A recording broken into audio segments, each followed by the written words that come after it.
Parents, families, faculty, administrators, and staff, members of the Board of Trustees, honorary degree recipients and families, and members of the class of 2018,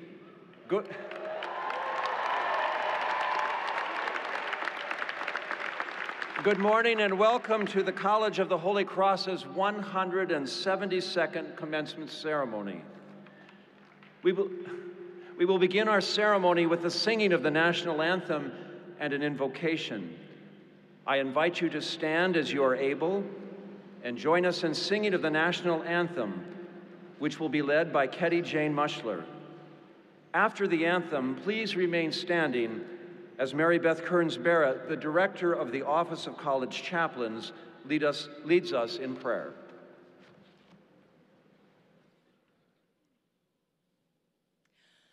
Oh, say, can you see by the dawn's early light what so proudly we hailed at the twilight's last gleaming, whose broad stripes and bright stars through the perilous fight o'er the ramparts we watched were so gallantly streaming, and the rocket's red glare, the bombs bursting in air, gave proof through the night that our flag was still there.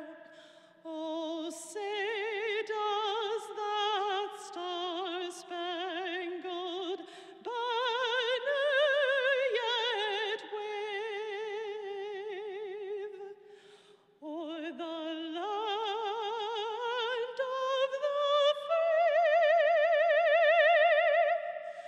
and the home of the brave?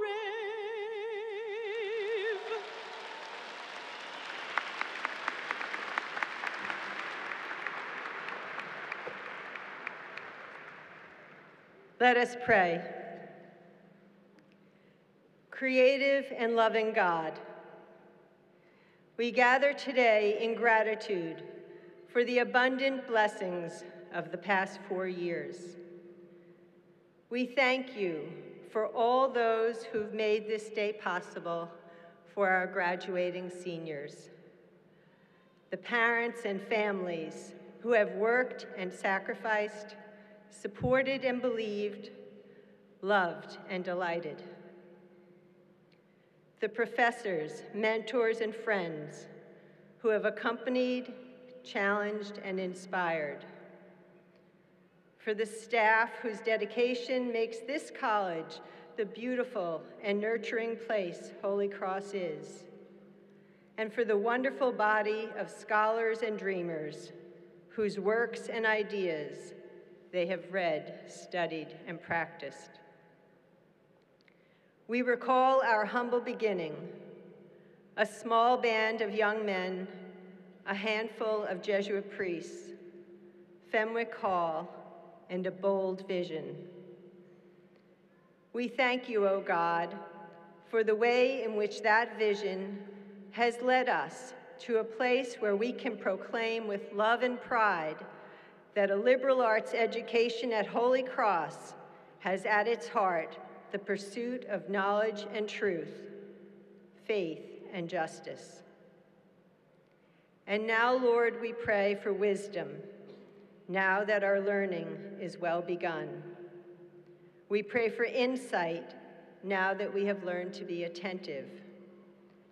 And now that we know something of justice, art, nature, society, and the human heart, we pray for a lifelong commitment to place our learning in the service of the great needs of our time. Through what we value, may true values be seen. Through what we do with our lives, may new visions emerge of a world where truth and justice prevail. We make our prayer in the spirit of your beloved, whose spirit of love draws us ever closer to you. Amen.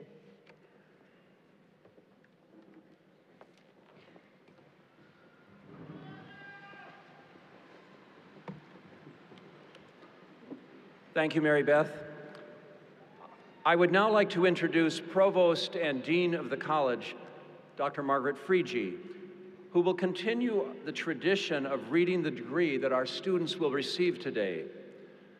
The degrees granted are in Latin, and we have provided a translation in your program.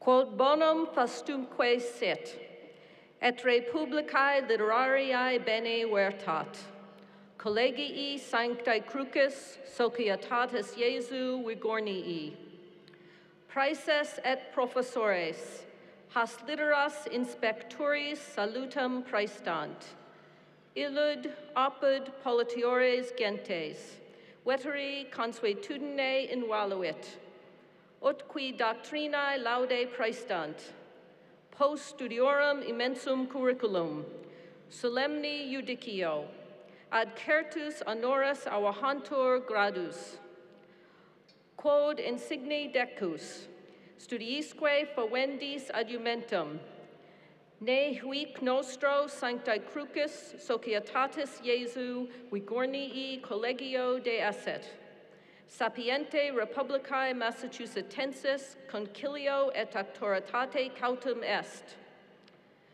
quare cum unus quisque alumnus studiis nauiter per actis factoque periculo, ea qua par escientia praeditos se nobis probaurit, eis artium baccalaureatum, adque adjecta iura omnia et privilegia, decernimus attribuimus, et rite adeptum honorum gratulamur. His in super eos instruimos literis, collegio sigillo nostraque manu formatis, quae promeriti collatique honoris certum legentibus fidem faciant. Die 25 Mai, anno bis millesimo octavo decimo. Margaret N. Friege, Decana, Philip L. Burrows, Societatis Iesu Praeses. The following candidates are presented for the degree Bachelor of Arts Honors. Blake Lou Basmasian, magna cum laude. Grace Ware Kavanaugh, summa cum laude. Anthony Arnold Crisitello, magna cum laude.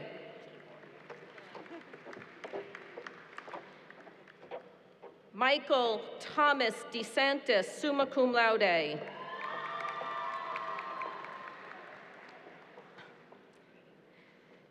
Cara Marie Donovan, magna cum laude.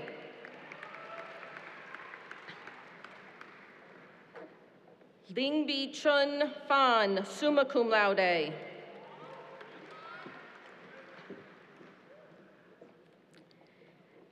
Caroline Page Galvinhill, magna cum laude. Jacqueline Ann Galvinhill, magna cum laude. Claude Spalding Hanley, summa cum laude. Susanna Elizabeth Huth, summa cum laude. Hannah Aubrey Jeter, summa cum laude. Kyle James Kadamian.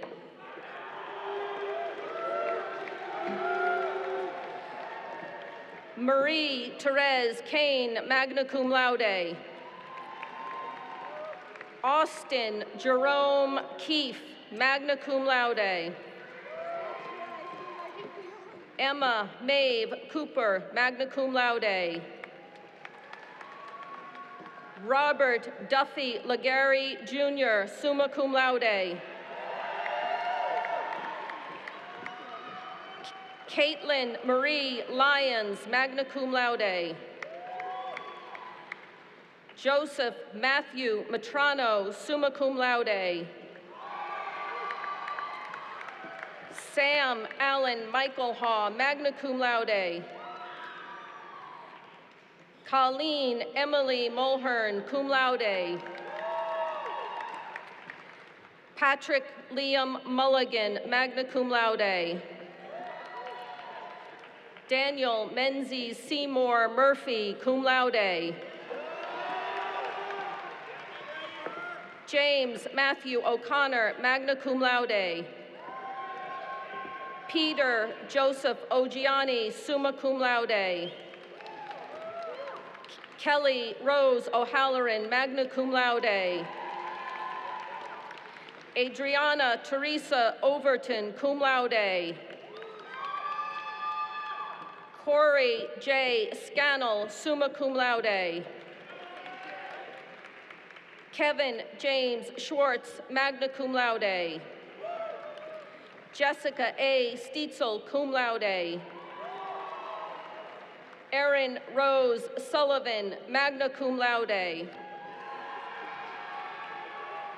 Rosemary Susan Weiss, cum laude.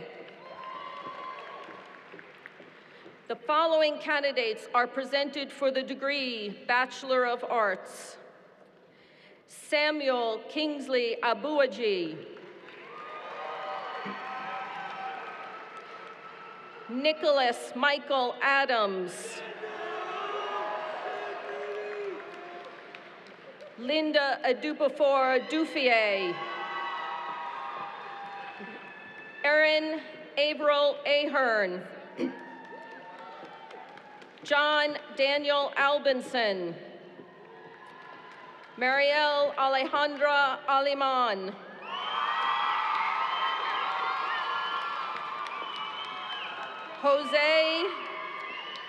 Jose Gilberto Almanzar. Adrian Peter Alonso. Bennett Richard Amador. Vanessa Olivia Amendola, cum laude.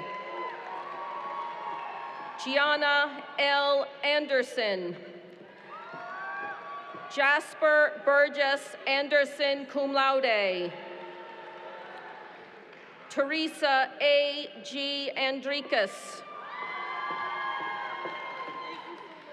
Ciro Joseph Aprea, cum laude. Suhasini Aravinthan. Ani E. Arias Payero. Theodore Higgins Arsenault. Eleanor T. Ash.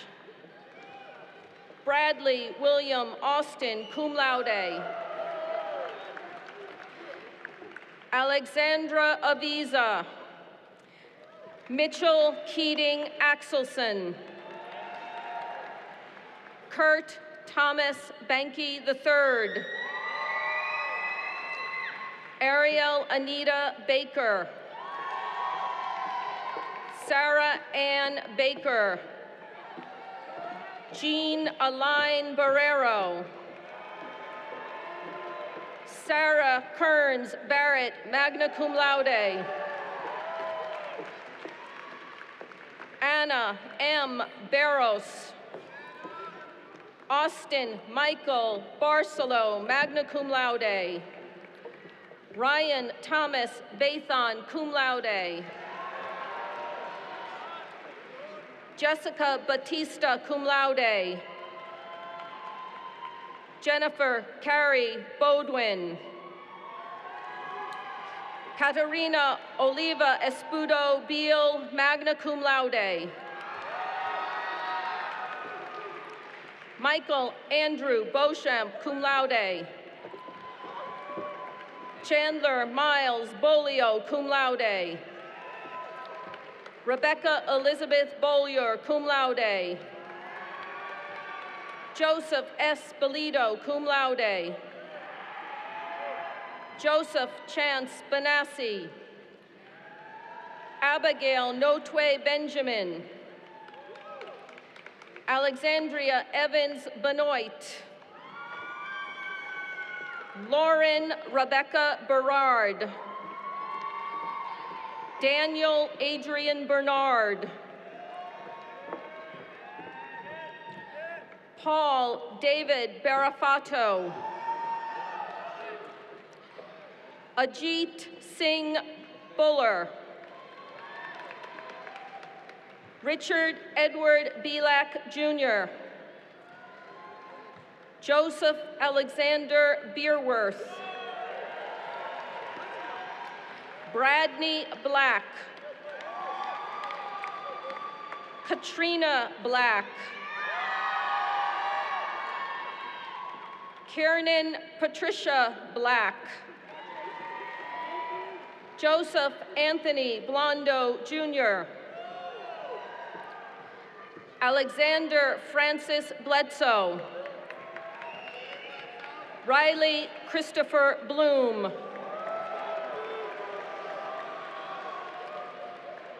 Tori Blott. Frederick David Borer. Nicholas Lyman Boire, magna cum laude in absentia. Austin Nagy Bosworth. Kathleen Mary Bowles, magna cum laude. Allison Olivia Brasiska. Colleen Ann Brady. Jane Frances Branch. Patrick John Broadus. Emma Scapatisi Brickfield. Jameson C. Briggs. Amanda Nicole Bringawat, cum laude. Jarrett Scoville Brink. Alexander Philip Brisboy. Cassandra Jean Brulard, magna cum laude. Lydia Grace Brown. Matthew Peter Brown. Caroline Brady Buckley. Elizabeth Marie Buckley. Erin Marie Buckley. Siobhan Elizabeth Burke. Lauren Frances Rose Byrne. Patricia Claire Byrne. Emily Rose Cafaro. Megan Lee Cahill, cum laude. John Francis Augustus Kaliva. Christina Rose Callahan. Emma Jacqueline Callahan, magna cum laude. Eugene William Callahan. Charles George Califf. Dwayne A. Cameron in absentia. Bridget Ann Campbell. Michael John Carboni. Connor Michael Carey. Justin Robert Carfora. Thomas Robert Carissimi. Dylan Devaya Carmichael. Manuela Carmona. Megan Elizabeth Carney, cum laude. Matthew Gauthier Carrier. Michael James Carter, cum laude. Robert Galway Carter. Casey America Cardy. Peter Joseph Cardy. Matthew Peter Casal. Amy Elizabeth Casey. Jennifer Mary Casey. William Raymond Castles, cum laude. Gabriel John Castagna. Joseph Thomas Cataldo, cum laude. Mary R. Caulfield, cum laude. Angela Barbara Kavanaugh. Austin Michael Cave. Megan Ann Selmer. Nicholas Sestaro. Emily Rose Champagne. Sheng Chan. Matthew Barron Charette. Madeline Marie Chasse. Elliot P. Chow. Sophia R. Chaves, cum laude. Vasco Chavez Molina. Norelli Checo. Nicholas Joseph Chevalier. Tyler John Chickering. Gregory Thomas Chin, summa cum laude. Maxwell Robert Chisholm, cum laude. Theodore Michael Chomiak, cum laude. William Patrick Christ. Allison Donahue Christovich. Nathaniel Earl Chung, cum laude. Thomas James Simony. Daniel Freeman Clegg. Alexandra Joan Clifford. Sean Michael Cobb. Alec F. Cohen. Nicholas Ryan Colangelo. Maher Kolelat. Alicia Marie Colazzo. Hannah Isabel Como. Angela N. Conley in absentia. Catherine Marie Connors. Claire Teresa Conley. Maureen Ann Conley. Patrick Keelan Conley, cum laude. James Paul Connor Riccio. Casey Griffin Considine. Caitlin Ann Conti. Patricia Eleanor Corey, cum laude. Brittany Ann Casio, magna cum laude. Vanessa Cercada Costa. Catherine Helena Cody, cum laude. Ryan J. Coughlin, cum laude. Rachel N. Canoyer. Leonard George Crawford. Alexander Gilmore Craig. Rosangel C. Cruz Cabrera. Isabella Cuellar. Erin Diane Cunningham, cum laude. Catherine Rose Curran. Kayla Marie Curtis. Ryan Joseph Sear. Natalie Rose Saluzniak, cum laude. Joanna Elizabeth Daphniotis. Bridget Morgan Dagger. William Michael D'Agostino, cum laude. William John D'Alessio. Daniel Joseph Daly. Angela Daniel. Caitlin Marie Daniels, magna cum laude.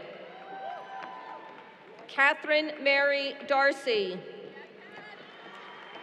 Casey Alexander Dawson. Colin Patrick Dean. Tiana Castro DeAndrade. Isabella Teresa DeCoco. Melissa DeGuglielmo, cum laude. Juliana Sunday DeHaas. Carter DeHaven V. Christopher Robert DeLude. Ambrose Yosha Sim DeMarco. Christopher Barrett DeMarco. Haley Gregory DeRosiers in absentia. Christopher Derek DeTroya, magna cum laude. Blake Edward DeVries. Tyler A. DeWitt.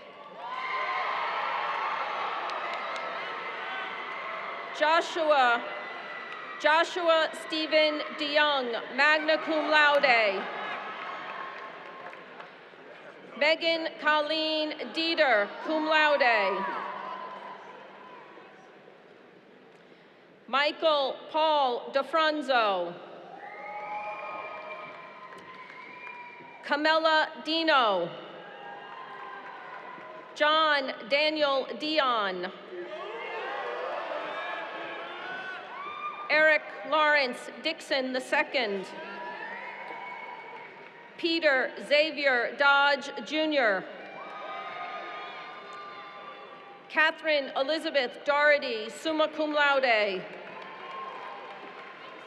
Amanda Elizabeth Dole. Daniel John Grattan Donahue. James P. Donahue III. Kathleen Mary Doherty, cum laude. Annalisa Michelle Dow. Christopher Herbert Drebot. Shane Daniel Driscoll. Shannon Ruby Druck. Jewel Isla Dewberry Douglas.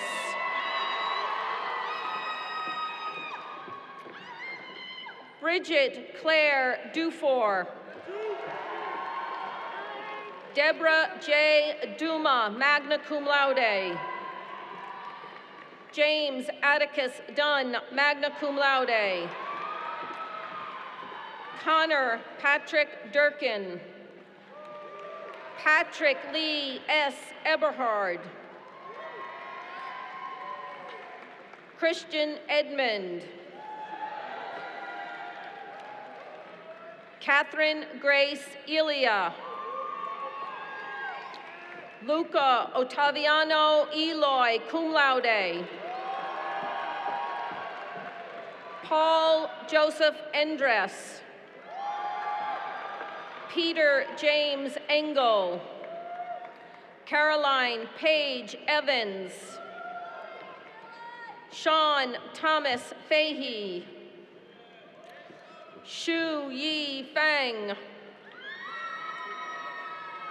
Andrew P. Farina.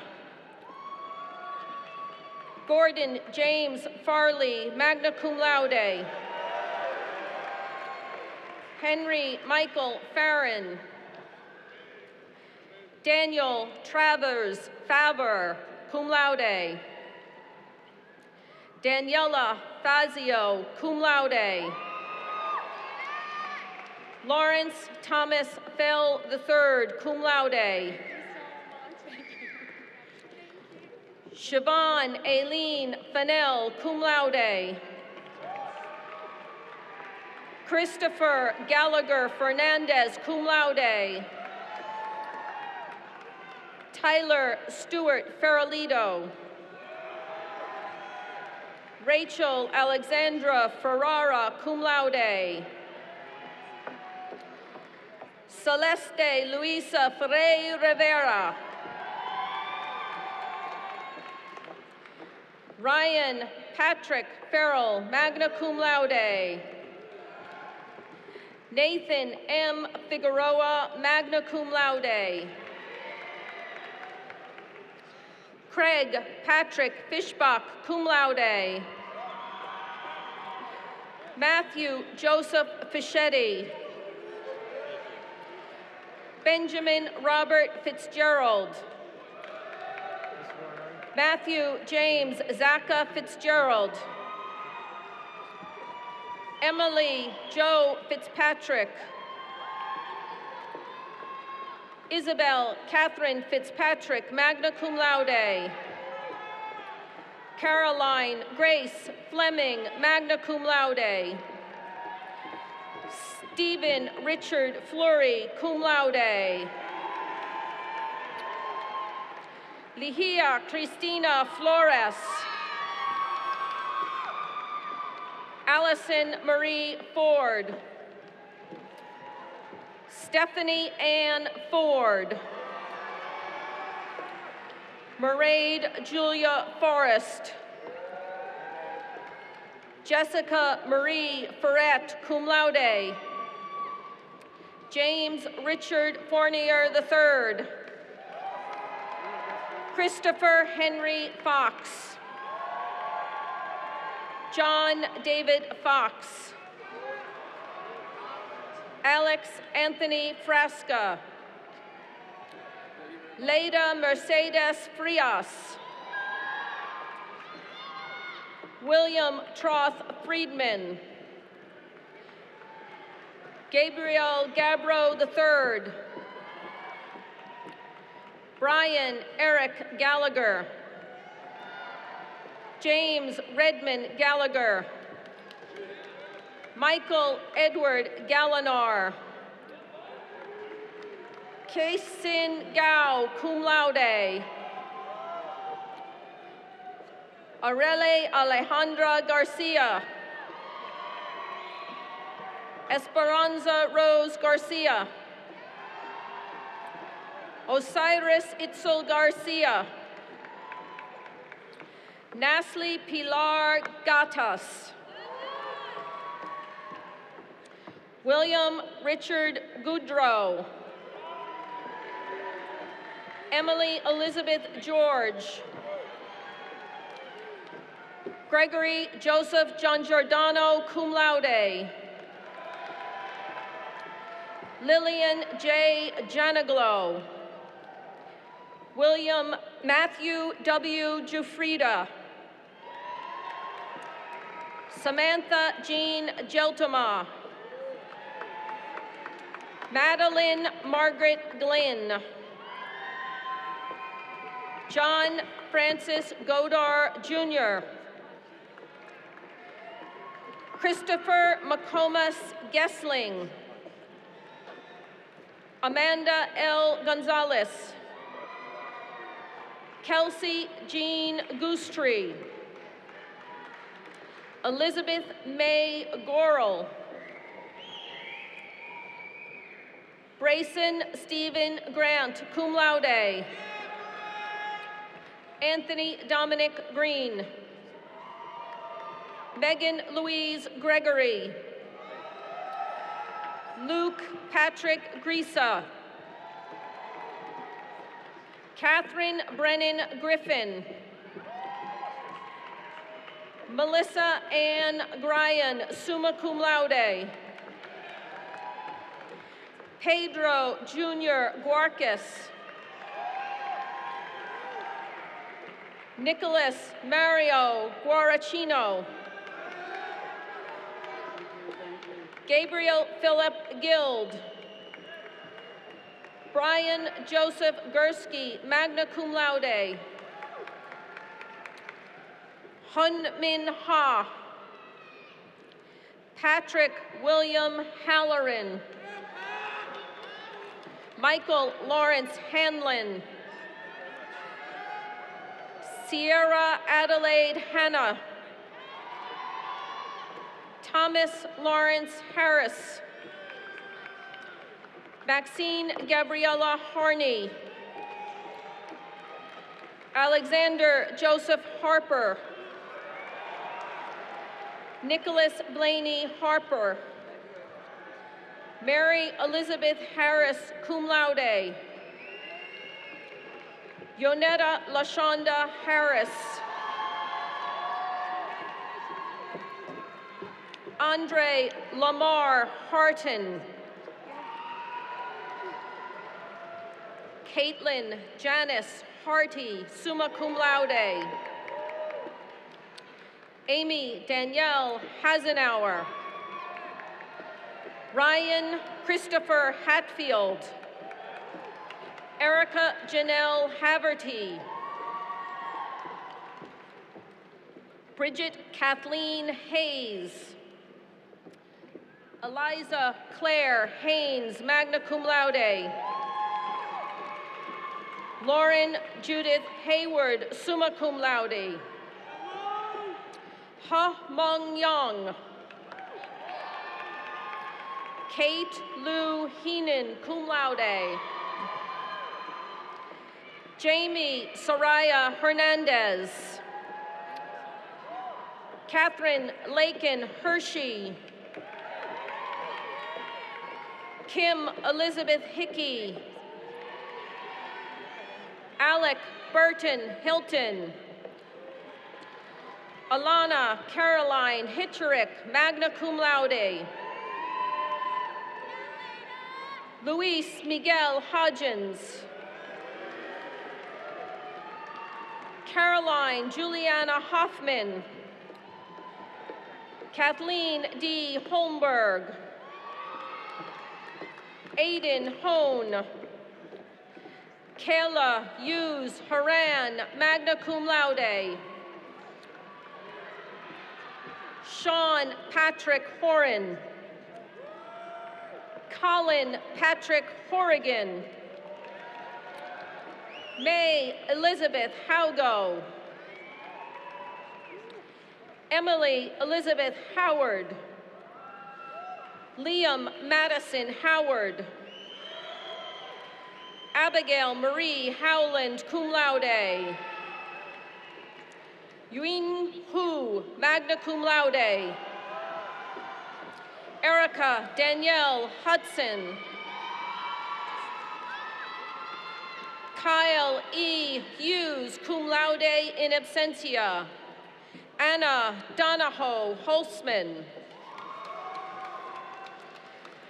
Nathaniel Hunt.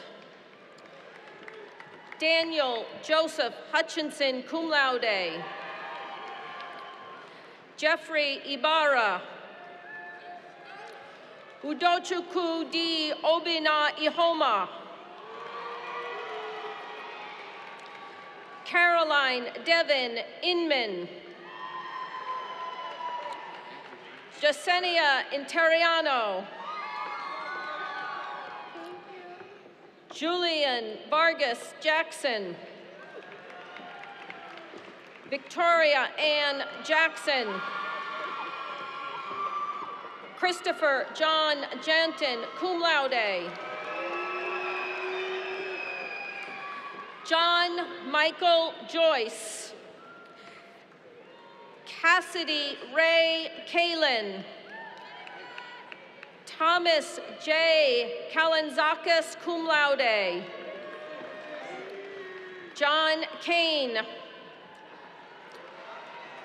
Aleph Kanji. Aaron Matthew Katz. Akemi Christine Kawano. Jillian Elizabeth Kearns, cum laude. Caitlin Maura Kelleher. Michael Justin Kelly, summa cum laude. Bridget Nielsen Kelly. Cameron J. Kelly. Erin Elizabeth Kelly. Brenna Rose Kent. Arthur Dwelly Keown IV. Gordon P. Kingsley in absentia. Luke Christopher Klein. Kelly Elizabeth Kramer. Seth Michael Kraft. Susan Marie Kritzmacher. Hayden James Kucharski, cum laude. Mariah Ashley Kunataki. Jordan Kupek. Natalia Olivia Kerpiel. Gabriel Peter Cusin. Jack Lyons Kutchke. Nicholas Ross Lacasse. Darius Cortez Lacey. Corey James LaForest Royce. Emily Choyuk Lam. Alera Lamarche. Nicholas Gregory Lamoth. Owen James Landry. Carolian Fabrice Landrane. Rachel Elizabeth Lapar. Laura Patricia Loris. Alexandra Russin Larkin. Connor John Larson. Soraya Crystal Latchman. Brian Timothy Latu. Brett D. Laurie. Grace Elizabeth Lavelle. Kendall Marie Lavin Parsons. Logan Christopher LeBlond. Caroline Beth Legary, magna cum laude. Haley Catherine Leishman, magna cum laude.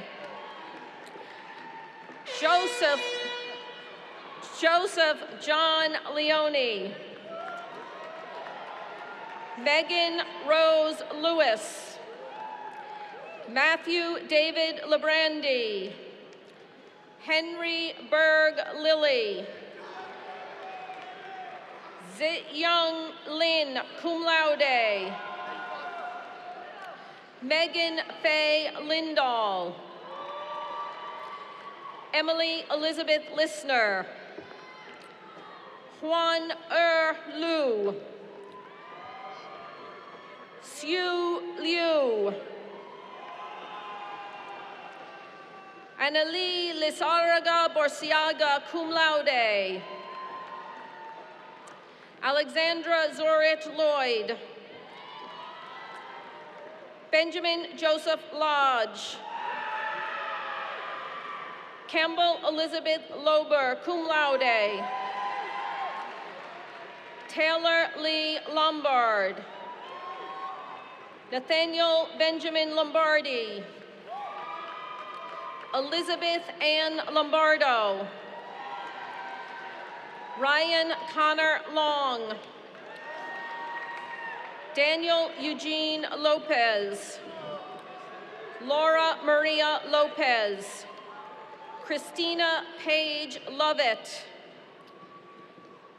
Michael Gary Lowther.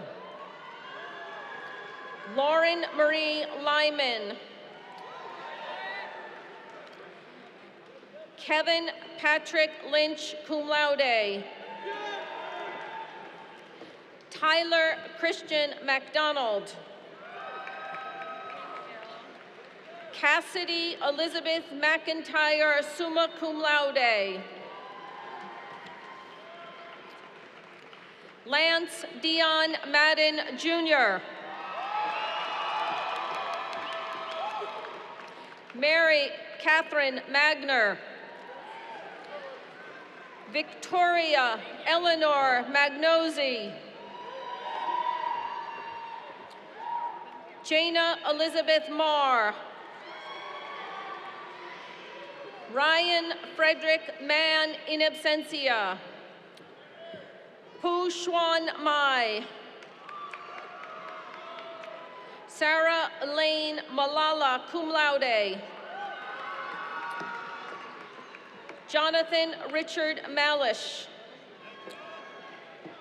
Julia Margaret Maloney. Megan Elizabeth Maloney, cum laude. Rachel Jo Marasco. Ricardo Marcangeli. Tucker Joseph Marchese. Jenna Francesca Marinas. Emily Clark Martin, magna cum laude. Jacob Robert Maruna. Kevin Nabi Marzato. William Joseph Massey II, cum laude. Zoe Mathern, cum laude in absentia. Victoria Ann Mayer. Stephanie Aileen McCardle, cum laude. John Scannell McAuliffe. Nicholas Christopher Macbeth. Keegan Patrick McCabe. Michael Joseph McCaffrey. Abigail Dobbin McCarthy, cum laude. Amanda Michelle McCarthy, cum laude.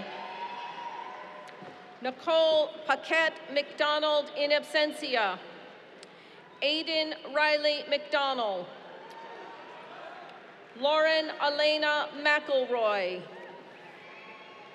William Coleman McGrail. Timothy Charles McGuire. James Patrick McHale III. Matthew Augustus McIver. Caroline Margaret McKenna. Catherine Lorraine McKenzie. Daniel Edward McLaughlin, summa cum laude. Maeve McQuaid. Olivia Sexton Mead. Vijay Elizabeth Meddy.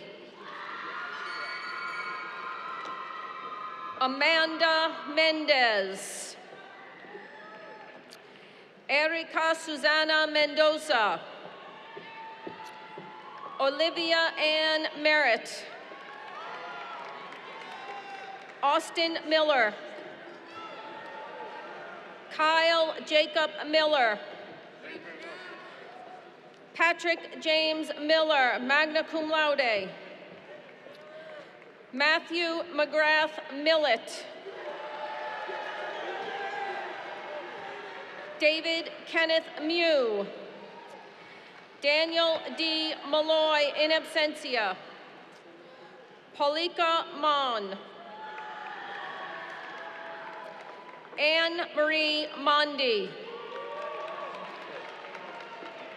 Catherine Christine Montano. Milagros Annabella Montenegro. Hannah Olivia Moore, cum laude. John Keenan Moore. Thaddeus James Moore. Gina Marie Morales Taveras, cum laude. Daniel James Moran. Carrie-Ann Erin Moran. Visalre Moreta, cum laude. Andrew Dean Morfill. James Joseph Moriarty. Matthew Casey Morse II. Madison Grace Mortellero. Taylor Nicole Moss, cum laude. Mark Edward Mueller, Jr. Aleem Jalil Mohammed. Brett John Mulcahy, cum laude. Maura Elizabeth Mullaney, magna cum laude. Mary Caroline Mullen. Paige Allison Muntz. Gabrielle Marie Muniz. Thomas Reed Murator. Rose Harrington Murphy. James Mark Murray in absentia. Matthew Paisano Muir. Martin Lukasz Mishlinsky. Colleen Frances Neighbor, magna cum laude. John Thurston Nail. Michael Patrick Naughton, Jr. Samantha Louise Nelson. Megan Claire Nemeth. Allison Elise Newman. Maxime May Nguyen. Joshua Michael Nickerson. Gia Marie Nicolazzo. Ethan Burlock Nightingale. John Thomas Nolan, magna cum laude. John W. Nolan. Nicole Marie Nova, cum laude. James Robert Nugent. Josephine Cornelia Nuranto. Corina Kathleen Obesso. Emma Elizabeth O'Brien. Miles Patrick O'Brien. Caitlin Helen O'Connell. Anthony Brandon O'Connor. John Jeremiah O'Connor. Patrick Joseph O'Connor. Jocelyn Rose O'Kane. Luke Michael O'Keefe. Emma Elizabeth O'Leary, magna cum laude. Cameron Daniel O'Neill. Hugh Mark O'Neill. Molly Catherine O'Neill. Connor Ferris O'Reilly. Claire Eileen Ori, cum laude. Isabella Oropeza. Berenice Ortiz. Connor Matthew O'Toole. Eric Thomas Willett, summa cum laude. Francis Sylvester Owens IV. Richard Peter Palazzi. Julia Elizabeth Palmerino, cum laude. Julia Papanastu. Jack Raymond Parsons, cum laude. Timothy Patag. Christopher John Paul Jr. Olivia Angelina Paulo. Nikianda Prolare, cum laude in absentia. Taylor Kingston Pels, summa cum laude.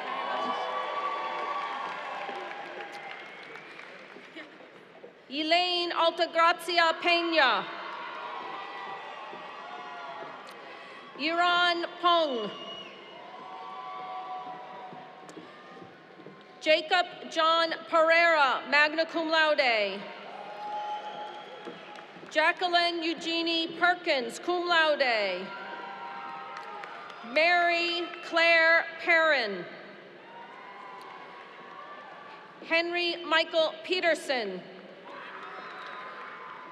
Paige O. Pettit. Thomas Joseph Petito III. An Pham.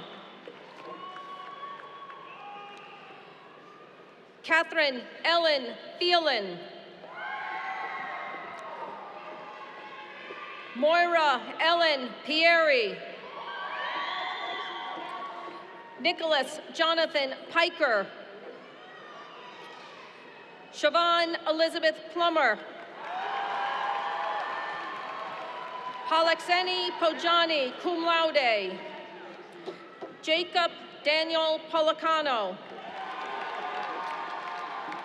Brittany Lynn Pond, cum laude. Scott R. Pooley. Adrian Havelka Poulin. Caitlin Mary Powell. Sean Casey Powers, cum laude. Caroline Carlson Priest, cum laude. Peter Enrique Puyos. Caroline Elizabeth Quinn. Michael I. Rabinovich, magna cum laude. Nicholas Martin Raynoff. Kelman Ramirez.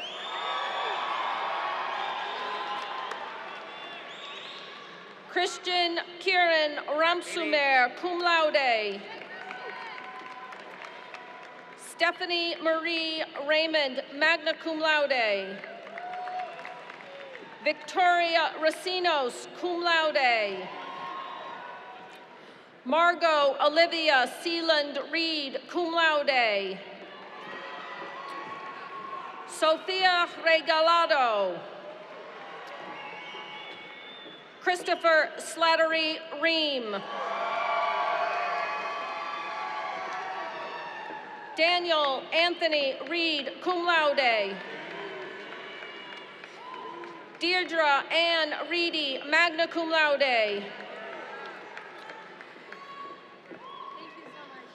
Eleanor Marie Riley. Peter Luke Reynolds, cum laude. Yewan Ree.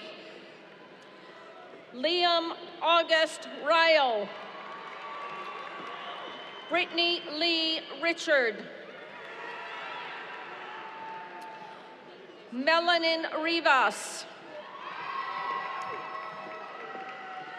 Alexa Rose Rivera. Robert Albert Roberge, Jr. Joanna Elizabeth Roberts. Ian G. Robertson. Jessica Lynn Roby. Keenan Francis Roach, in absentia. Dario Joseph Rodriguez. Emily N. Roman. Casey Margaret Rooney, cum laude. John Drummond Rourke, Jr. Bradley Ross. Alessandro Vittorio Rotella, cum laude. Purva Hemant Rumdi, magna cum laude. Arno Rupp, magna cum laude. Thomas David Russo, Jr. Anastasia Salatas. Anthony Mario Saltarelli. Kiara Sanchez. Helianette Sanchez Felice.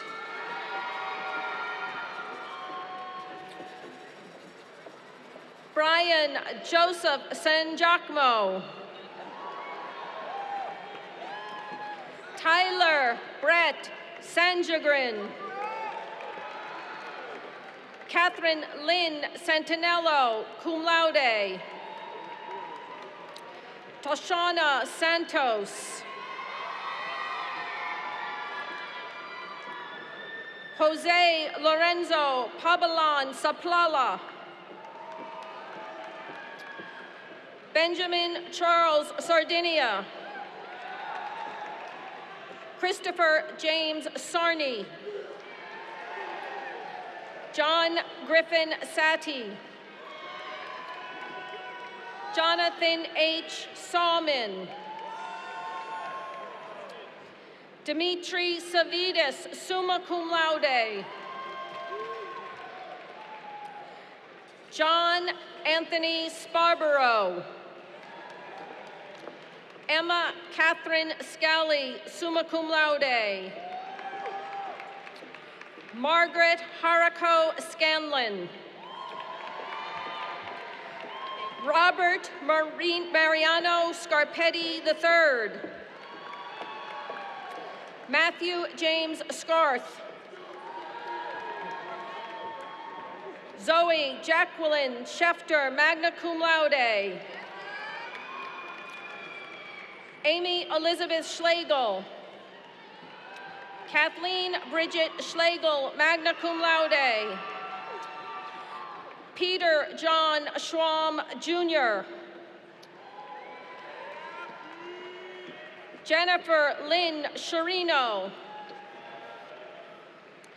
Brittany Jane Scott, summa cum laude. Cara Elizabeth Shaw. Hillary W. Shea, cum laude. Margaret Elizabeth Sheehan, cum laude. Michael Joseph Shun, summa cum laude. Matthew Dennis Seebecker. Matthew Mahoney Silberstein, cum laude. Christopher Owen Simmons. William Smythe Simmons. Jacob John Simhauser, cum laude. Michael John Seiss. Francis Corcoran Skakel. Alexandra Lee Smith. Connor Manuel Smith.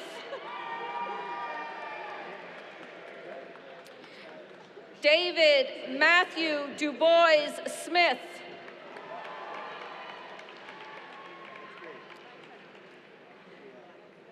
Timothy Michael Smith. Margaret Mary Snee. Ryan Frederick Snow, summa cum laude. Hannah Elizabeth Solomons. Louis Peter Sosha, cum laude. Michael Spada. Nina Catherine Sparry. Catherine Elizabeth Spittler. Samuel Josiah Stack, cum laude. Catherine Lynn Stanovich, cum laude. Rebecca Jane Stanton. Charles Simeon Steele. Donald Jacob Stevens, Jr. Patrick McGuire Stewart.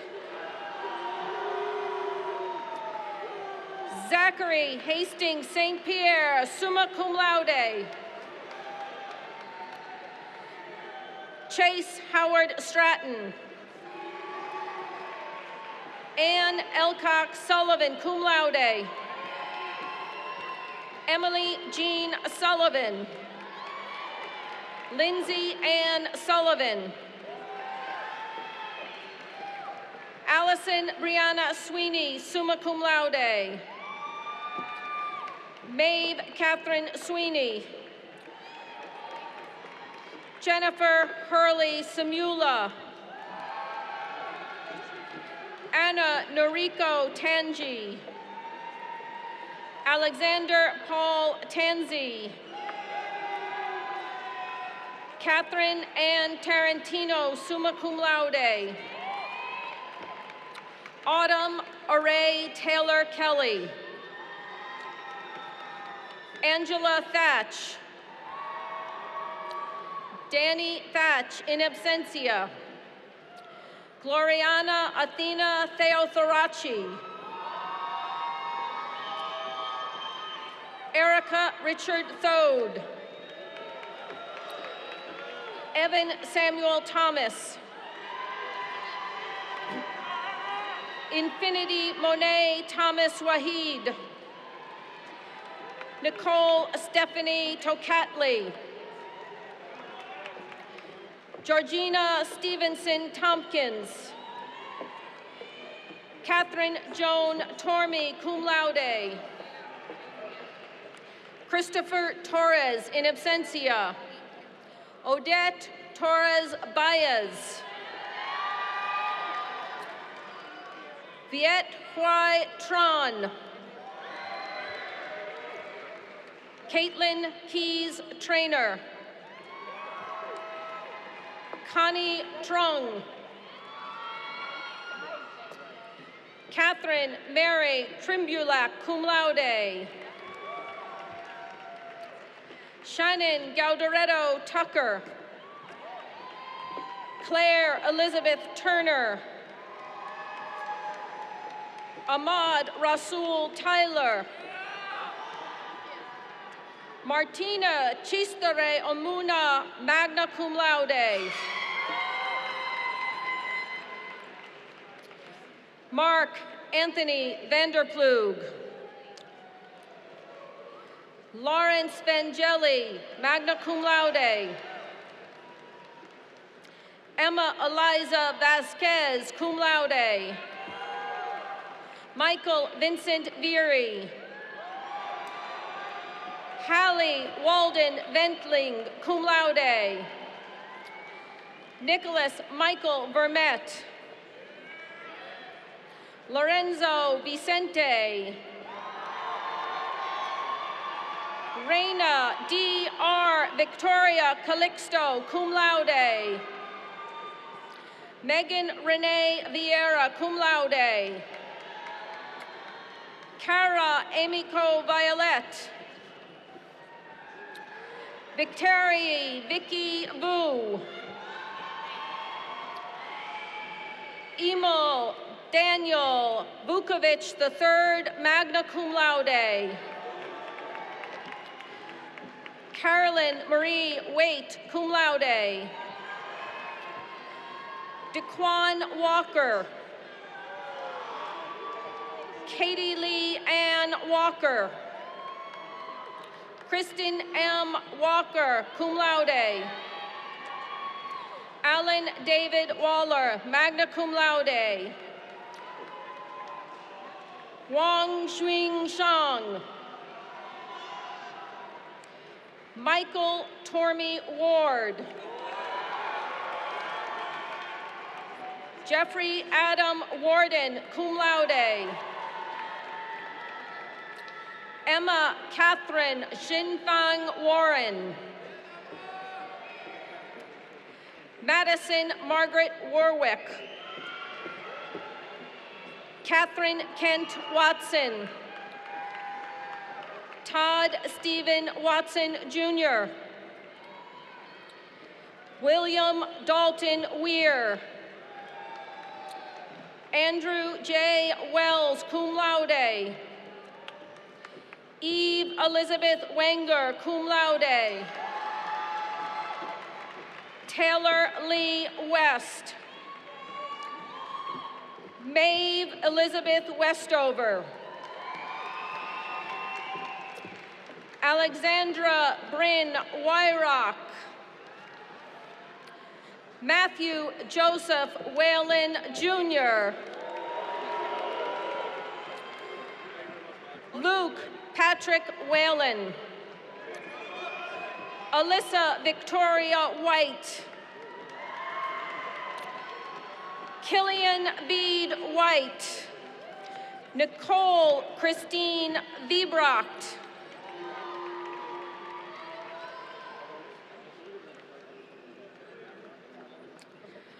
Bridget Megan Whiffler.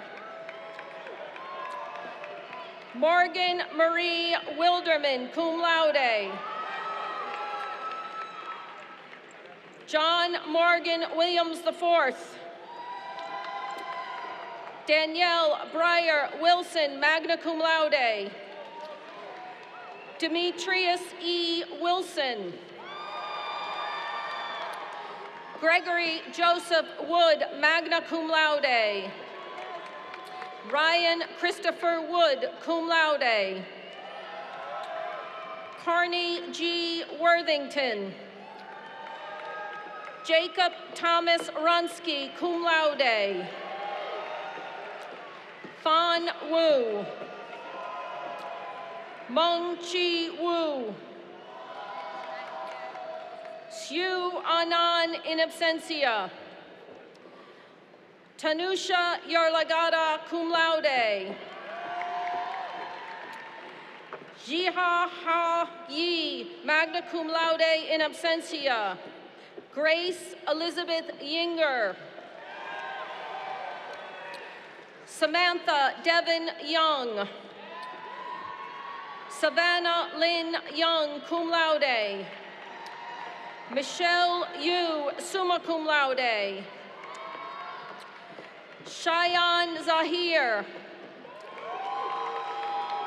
Victoria A. Zamara, magna cum laude. Nancy Zamudio Martinez.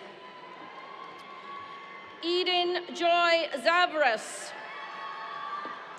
Michelle Zheng. Philip White Zobrest.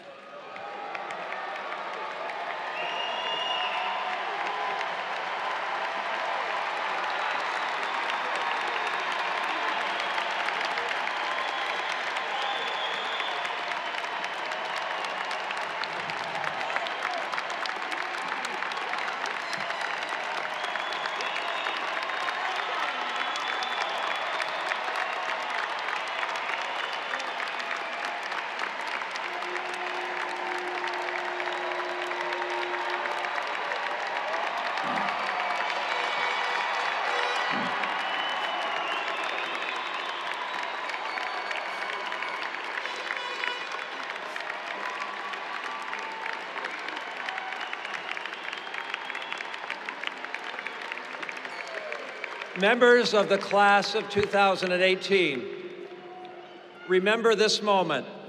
You start work tomorrow. 4 years ago, when I formally welcomed you to the campus at your new student convocation, I commented that during their college years at the University of Paris, roommates St. Ignatius of Loyola, St. Francis Xavier, and St. Peter Favor, with several others, founded the Society of Jesus. 450 years after their collegiate experience, their legacy continues to have global impact, and through the mission of the College of the Holy Cross, has directly touched each one of us.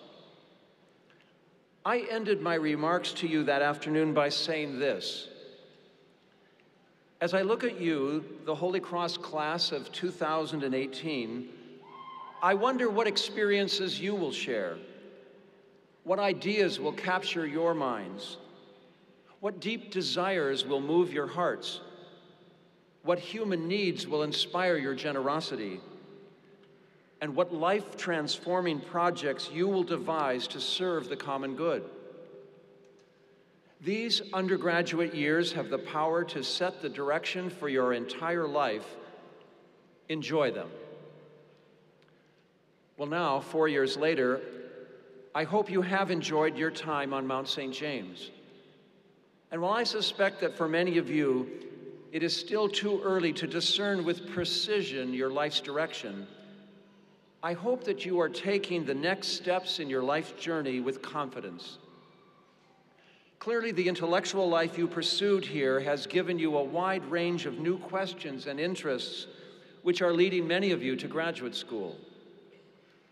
And for those of you really about to enter the workforce, hopefully the education you have received and the values we have emphasized and the profession that you are choosing will engage some of the real needs facing our human family, and will do so in ways which can reach across some of the differences which currently divide our country.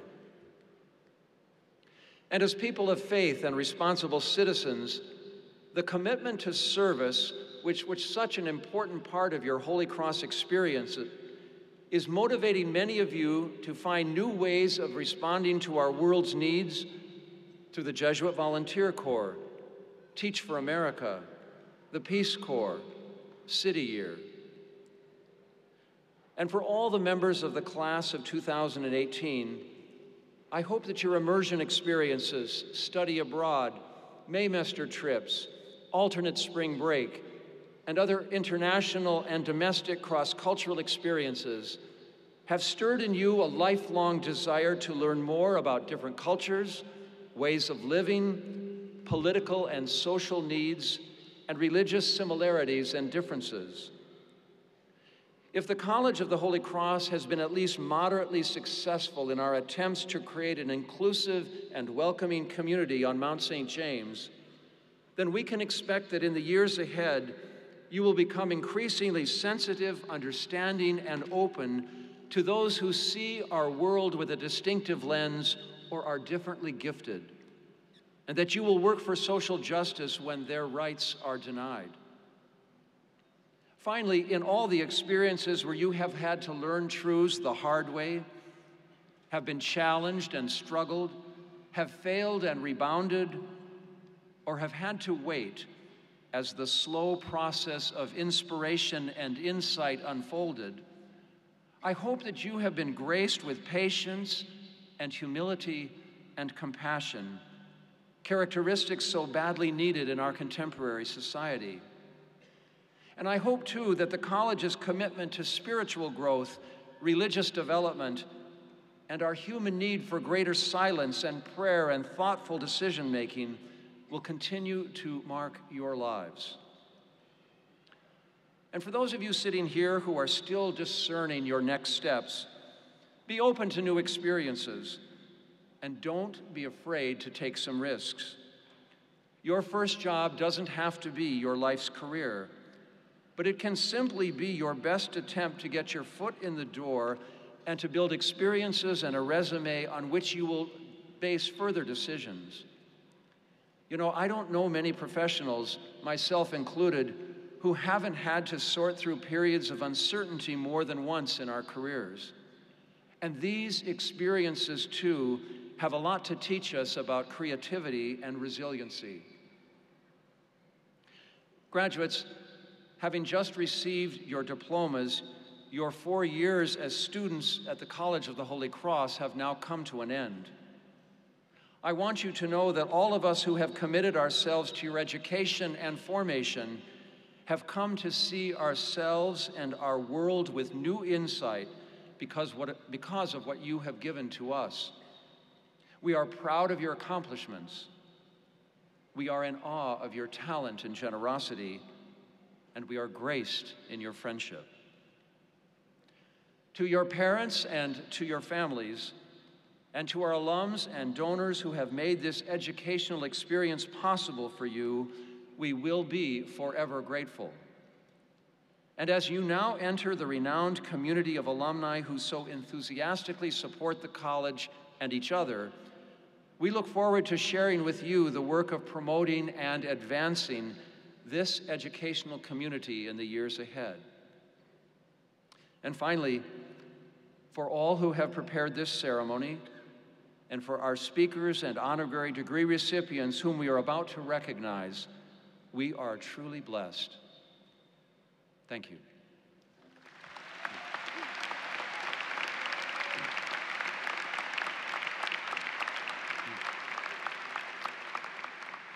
And now it is my pleasure to introduce your 2018 valedictorian, Taylor Pells.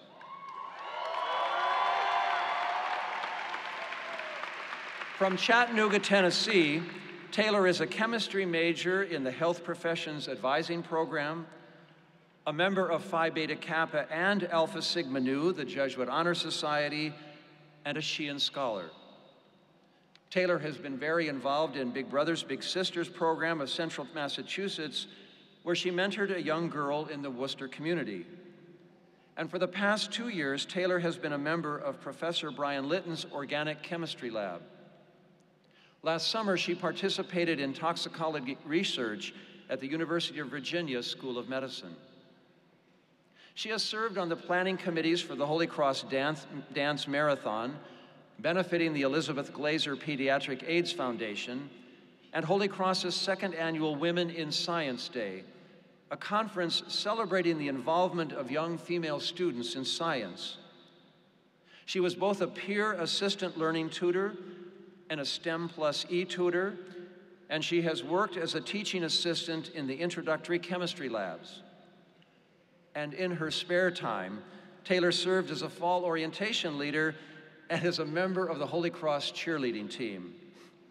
Following graduation, Taylor plans to spend a year doing clinical or biomedical research prior to pursuing a medical degree and a career as a pediatrician. Please welcome Taylor Pells, our 2018 valedictorian.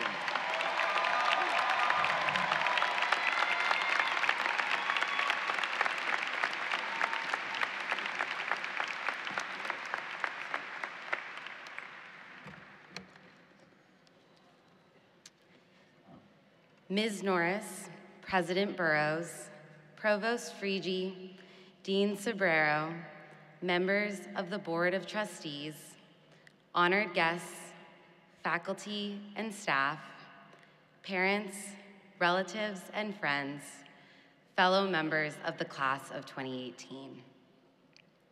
At his 25th reunion, Will Jenks, a member of the class of 1954, encouraged his classmates to draw life and strength from this place, this bond, this faith, this love, this Holy Cross. I first read this quote when voting for the design for my Montserrat t-shirt during our first year on the Hill, and it has remained in the back of my mind for the past 3 years. In recent months, as graduation approached, I came to identify with the uniqueness that Mr. Jenks referred to as he spoke of this bond. I could try to describe all of the relationships and experiences that will bond me to Mount St. James, and I know that each of the seniors here would identify with many of them. From the time we drove on campus on August 30th, 2014, we have been welcomed and encouraged to become part of this special community. It's a place where just recently I had a 15-minute conversation with my first-year calculus professor who was genuinely interested in my plans after graduation. It's a place where the Kimball workers not only know everyone's names, but we also know theirs. A few weeks ago, I walked past a few of my hallmates having a conversation with Dee, one of the custodial workers in Williams, asking about her weekend and the Easter egg hunt she had planned for the children in her family. This sense of family and belonging is what's so special about Holy Cross. As of a few minutes ago, we are Holy Cross graduates. This is the bond that will connect us for the rest of our lives in a way that nothing else could. For the past 2 years, I have had the opportunity to work in Professor Linton's organic chemistry research group, literally forming bonds. While I won't get into the details of the exact scientific processes I've been involved with, I will tell you that the majority of the reactions I perform can be broadly categorized into 2 procedural types. The first is the dump and stir, and the second is the much more laborious multi-step reaction that requires complicated procedures and challenging purifications. For the first, you simply dump the reactants into a flask, let them stir, and hope that your product is there when you return. On the other hand, the second type of reaction requires much more time and effort. You might need to measure several reactants, add a catalyst at a critical moment, and perform multiple purifications. Along the way, a variety of classification techniques are often necessary to monitor the progress of the reaction. We often find ourselves gravitating toward the dump and stir process. It can be so easy to just go through the motions, to check the box, to run for president of a club because it will look good on your resume, or to take that extra class to improve your transcript. But what I, and I'm sure most of you, have found to be so special about Holy Cross is that it is a community that encourages a high standard and reinforces a mission that motivates us to pursue the bumpier road and seek a greater reward. Similar to the more labor-intensive category of reaction, the faith and love that are so deeply identified with Holy Cross are not necessarily things that come easily. Mentoring a middle schooler at your spud site, or spending your time away from the hill, renovating a school in rural Virginia on spring break immersion are surely not without their challenges. But the process of becoming part of the Holy Cross family brings with it a natural appreciation for the pure joy of giving your time to help others. While service is a large part of the Jesuit mission, it is not a requirement of Holy Cross students. However, I challenge you to find a Holy Cross graduate who has not been catalyzed and also purified by some type of service during his or her time on the Hill. Holy Cross encourages us to be men and women for and with others. If I return to my chemistry analogy, maybe we aren't necessarily conducting the reaction, but we are elements within it. These experiences given to us by the Holy Cross community change us as we are affecting the lives of others. Since we first stepped foot on Mount St. James, we have been changed and have grown in ways that our first-year selves could only imagine. The faith and love that Mr. Jenks referred to are not just a faith and love in Holy Cross, they are also a faith and love in ourselves. This Holy Cross.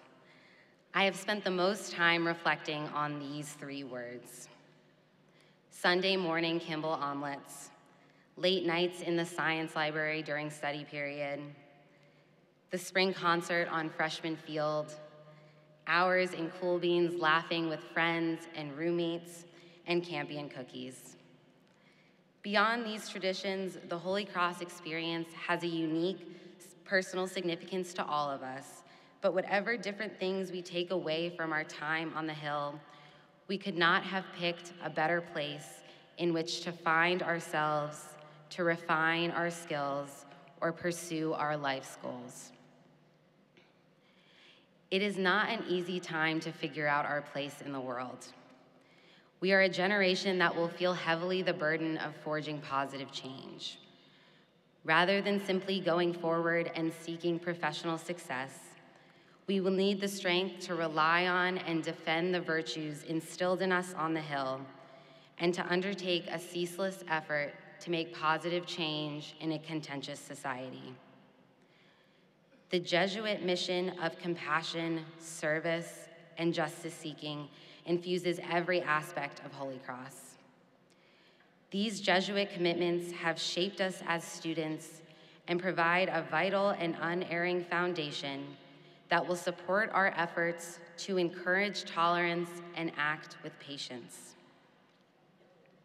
The success of the Holy Cross mission within the class of 2018 will not be judged by the job rate of its graduates or the graduate school acceptance rate, but by how we are able to accept the need for those Jesuit ideals to act, not just as a frame of reference, but a personal mission for each of us as we leave the Hill and pursue our futures. Well, today is that day that we leave the Hill. I believe the best is possible for all of our futures because of what Holy Cross has given us and what unique aspects of the Holy Cross experience each of us is taking away. This community has pushed us to persevere the bumpier road, and I know that we will consider it to have been worth our while. There is excitement and anticipation for each of us, but also comfort in knowing we will always have this bond, this faith, this love. We will always have this Holy Cross. Thank you.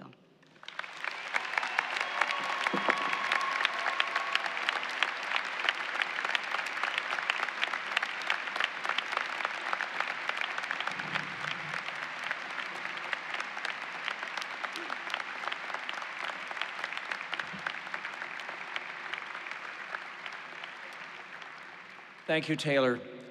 At this time, we will confer our honorary degrees. I would invite Ellen S. Dunlap to join me.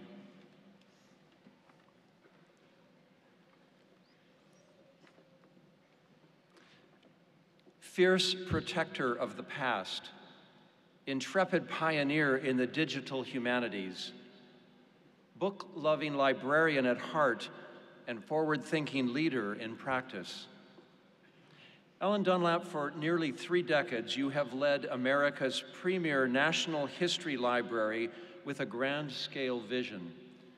You are making the past present and the treasures in the American Antiquarian Society collections accessible in new, strategic, and dynamic ways.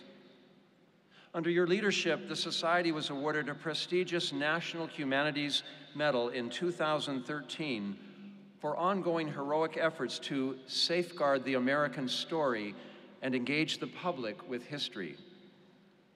President of the American Antiquarian Society since 1992, your tenure has been distinguished by bold ideas, vigorous outreach, and profound reverence for the origin story of our remarkable country.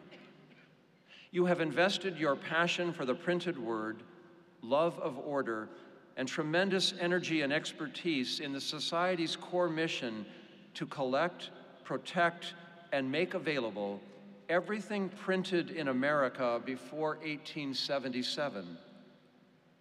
You inspire your staff to toil in all 3 tenses as they apply today's technology to preserve the irreplaceable imprints of the past. And you often observe how privileged you are to do this work. A Tennessee native and double alumna of the University of Texas, you came to Worcester from Philadelphia, where you directed the world-class Rosenbach Museum and Library. Here, you have extended the Society's reach, expanded its capacity, and extolled its value. You have more than doubled its footprint and integrated smart technology into its infrastructure. Last year, you counted nearly 400,000 online visits, more than 3,000 on-site visits, and 1,200 in attendance at public programs. Authors of nearly 1,500 books that have been published since 2001 used research conducted at the Antiquarian Society, including the Pulitzer Prize-winning biographer David McCullough, award-winning historian Jill Lepore, and National Book Award winner Nathaniel Philbrick of Mayflower fame. The American Antiquarian Society was founded in 1812 in Worcester by Revolutionary War patriot and printer Isaiah Thomas. 2/3 of the known books and pamphlets printed in America during the colonial period are cataloged among its holdings, which also include the most comprehensive repository of newspapers dating from the nation's introduction to the printing press in 1640 through 1876. John Hancock's desk, Cotton Mather's high chair, and a vial of tea from the Boston Tea Party, as well as valentines and joke books and other ephemera, are included within its collections. You are securing the Society's future by successfully building its resources on every front. You have formed revenue-producing strategic partnerships to digitize printed words and images, raised the visibility of the library, and grown the collections at unprecedented levels. The $20 million, 7,000 square foot Antiquarian Hall expansion and renovation project, now under construction, is the first phase of the ambitious Safeguarding the American Story campaign. The new state-of-the-art conservation lab will stand in testament to your deep understanding that the collections you steward are both fragile and invaluable, and in need of bold action and 21st century solutions to protect them. The Antiquarian Society's outreach includes generous support of fellows and grantees worldwide that last year exceeded $20 million. And locally, you have sponsored the honors level American Studies seminar for undergraduates at 5 Worcester colleges, including Holy Cross, for more than 4 decades. The annual seminars provide tremendous opportunities for our students to study intensively with visiting scholars and to conduct primary source research in your collections. Your litany of leadership and service to your profession and engagement with the greater Worcester community has been extensive. That all may know of our esteem for you and our support of your decades of dynamic leadership of the American Antiquarian Society as a wise and passionate steward who has worked tirelessly to grow the collections, safeguard its treasures, increase public access, and secure its future, the College of the Holy Cross confers upon you this day the degree of Doctor of Humane Letters, honoris causa.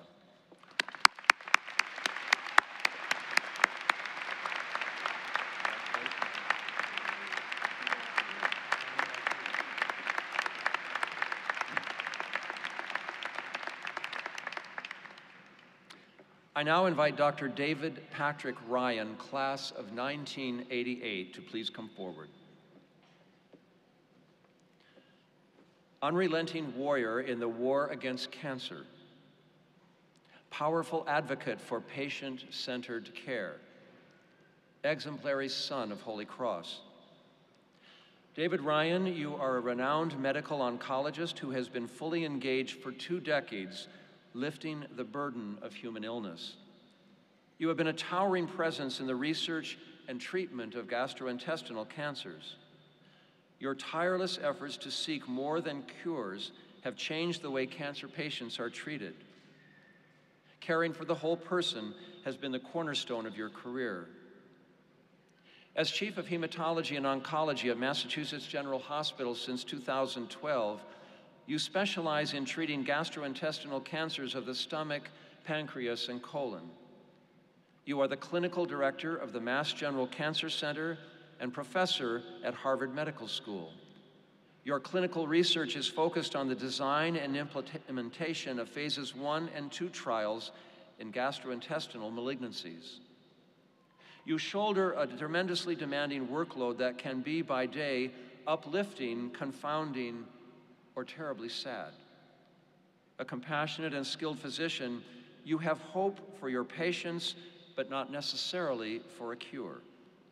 You help patients facing a terminal illness to live fuller and longer lives by integrating oncology and palliative care, intended to relieve the physical and emotional suffering.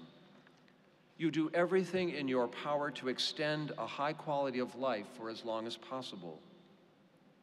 Spurred by the many questions asked by patients and friends, and Mass General's novel integrated approach to providing cancer treatment and palliative care in tandem, you co-authored a book of advice in 2017, Living with Cancer, a step-by-step guide for coping medically and emotionally with a serious diagnosis, which has been very well received.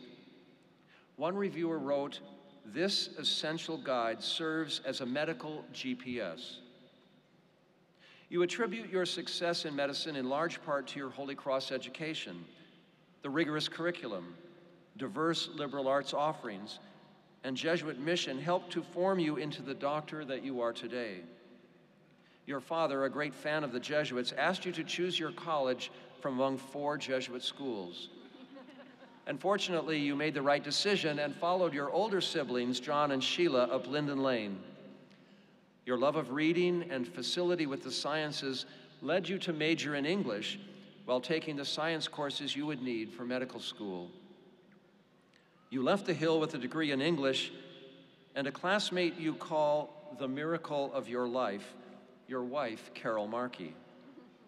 Your families have created a Crusader dynasty through a litany of siblings and in-laws, to which another Ryan was added in 2016, Christopher, the oldest of your 4 children.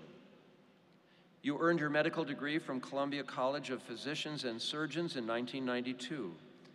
And following a residency at New York Presbyterian and Columbia University, you were awarded a fellowship in hematology and oncology in the MGH Cancer Center. And in 1998, you joined the medical staff at Mass General. You are consistently recognized as a top doctor in the state and national rankings that appear in Boston Magazine, U.S. News and World Report, and other publications. You are on the editorial board of Clinical Cancer Research and The Oncologist. You have published more than 100 articles in peer-reviewed journals, reviews, book chapters, and editorials.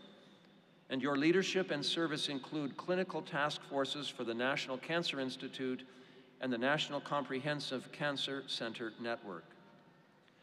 As a man for others in the best of the Jesuit tradition, you provide a model for our students to pursue lives of purpose and service that leverage their talents. And you also demonstrate the power and reach of a liberal arts education.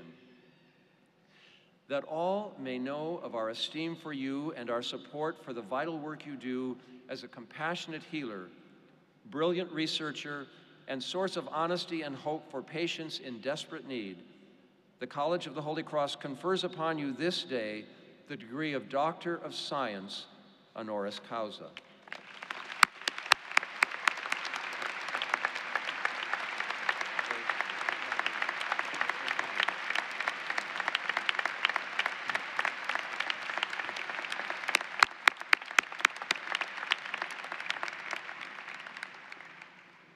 And I now invite Michelle Norris to join me.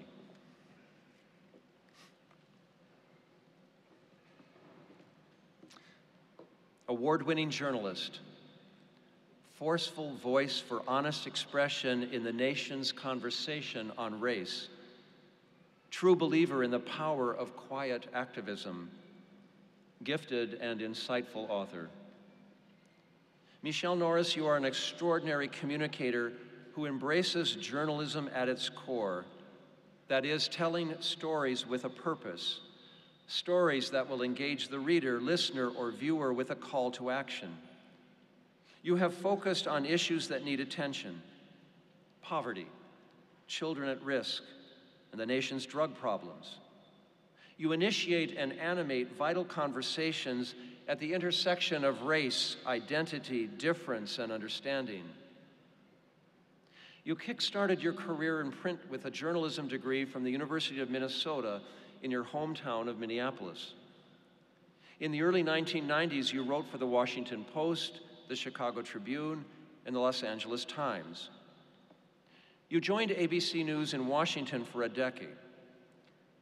And in 2002, you became news yourself when you were named the first African-American woman to host a national public radio program, joining public radio's longest-running national program, All Things Considered.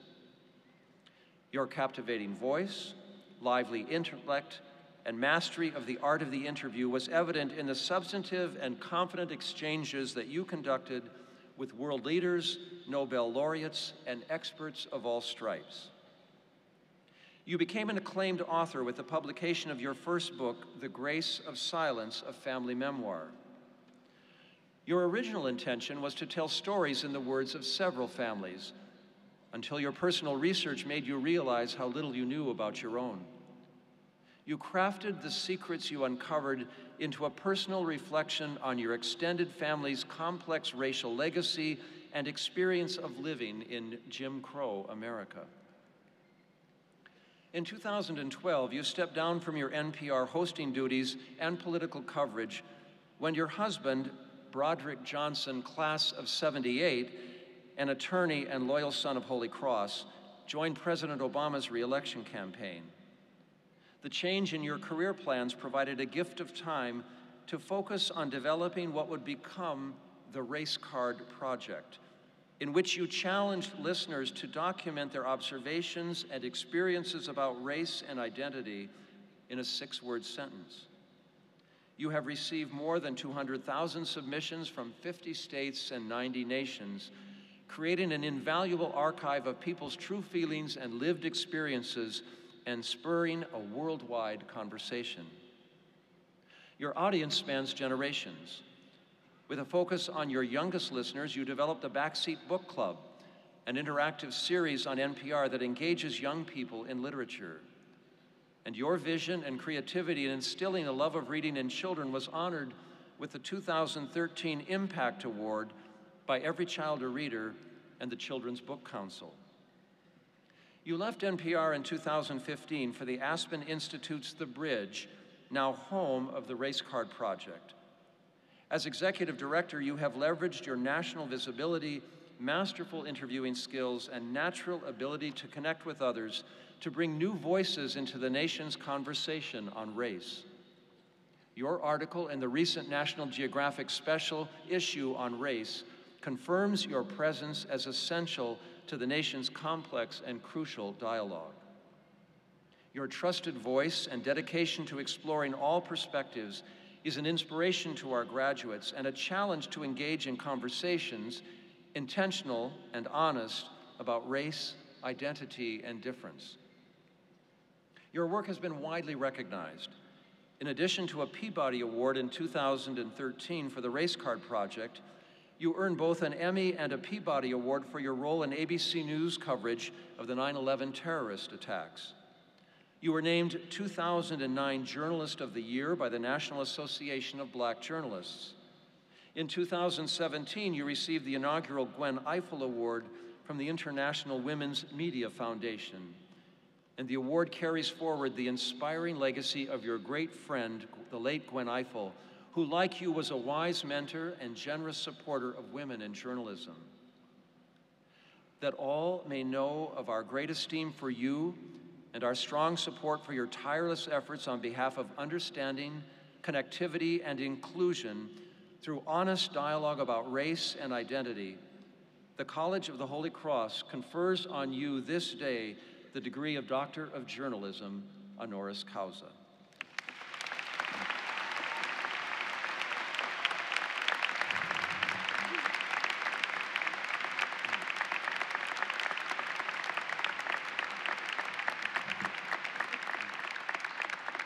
Michelle Norris will now deliver the commencement address.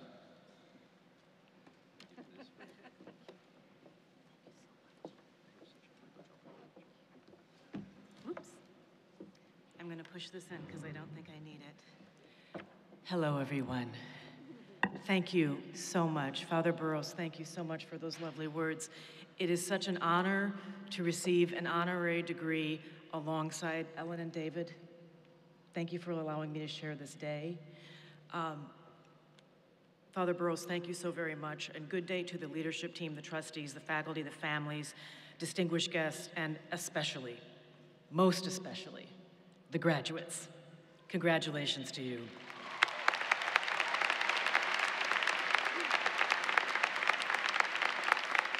God is good. Now, wait a minute. I worship at a large urban Catholic church, and when we say God is good, we normally get a response. Do you know what you're supposed to say? All the time, because it's not just some of the time, it's not just part-time, it's all the time. So one more time, God is good. Yes, he is. One of the things I love so much about college graduations is that this is a moment filled with possibility and awe. And so let me begin by saying that I honor you, I celebrate you, I believe in you. Your future is our great hope. You all made it. You all made it. And when I say you all made it, because I know that a lot of you wearing those tassels got a lot of help. You did not get here by yourself, physically, financially, spiritually. And so while we're here to celebrate your achievements today, and this really is your day, it is about you, I want you to take just a moment to thank the people who got you here. We heard them in the audience. We heard them cheering and yelling. Some families rolled deep. They brought vuvuzelas, their horns, up in the audience. They celebrated you. I just want you to take just a moment to celebrate them. I want you to give them a round of applause.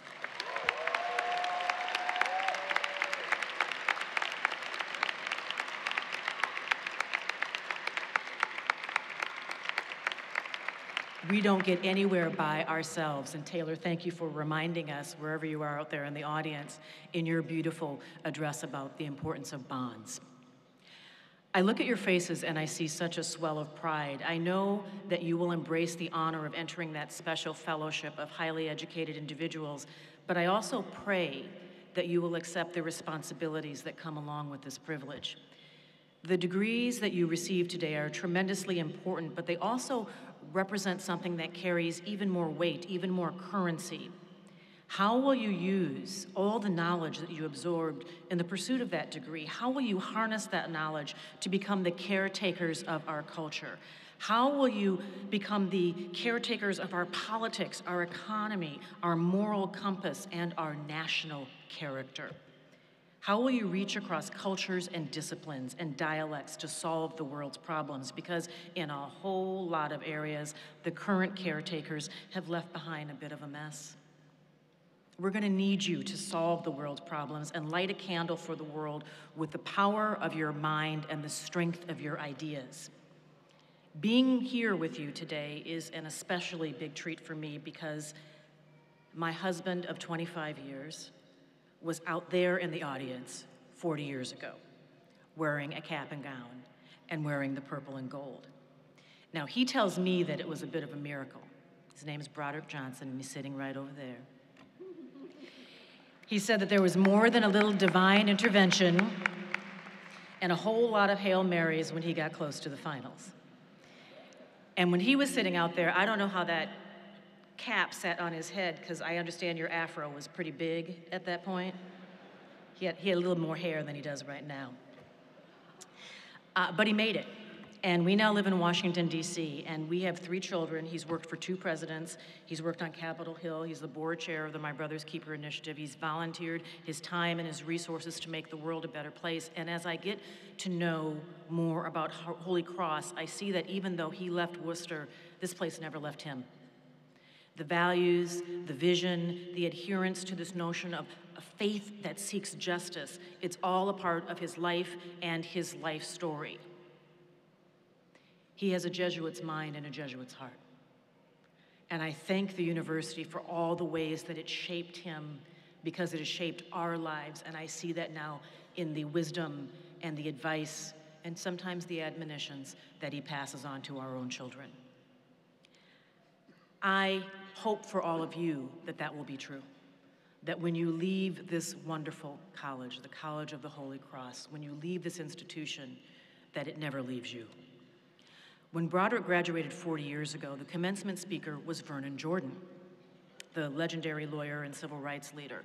And because we live in Washington, D.C., which is really just a big country town in many ways, we saw Vernon on Easter Sunday.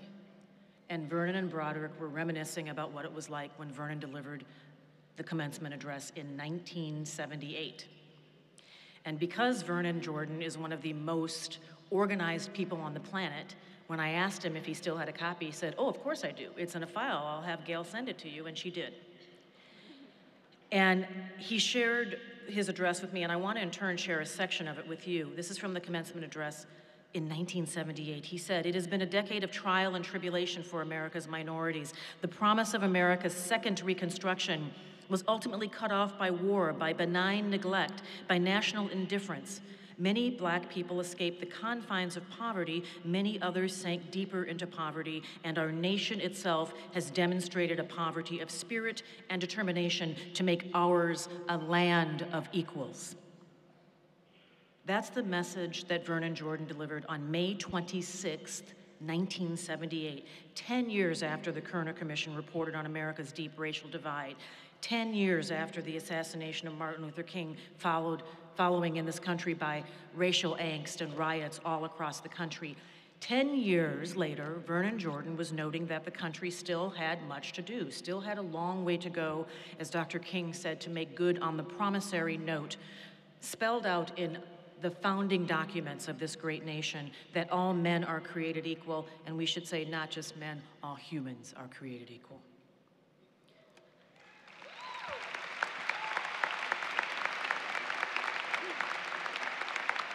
"40 years later, Vernon Jordan's message feels like it was written for today. It feels of the moment, even though so much has changed, so much progress on so many fronts: technology, economy, education, and yes, even the narrowing of our racial divide, and thank goodness for that.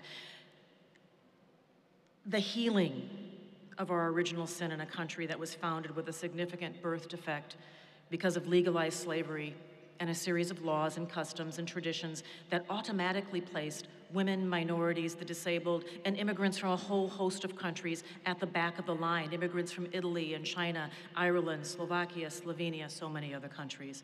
And no, that was not fair. It was just the way it was. And in those times, people felt that it was just the way it would always be.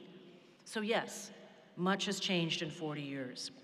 You're a generation that has grown up with integration. The color lines that once seemed like they were 100 miles long and 100 miles wide have seemingly fallen to create opportunities across the board for all kinds of people who were once marginalized. We know that change is a surprising thing. The words bias and discrimination and prejudice have for so many decades been attached to people of color in America. But this year, in 2018, we also know that change sometimes brings certain surprises.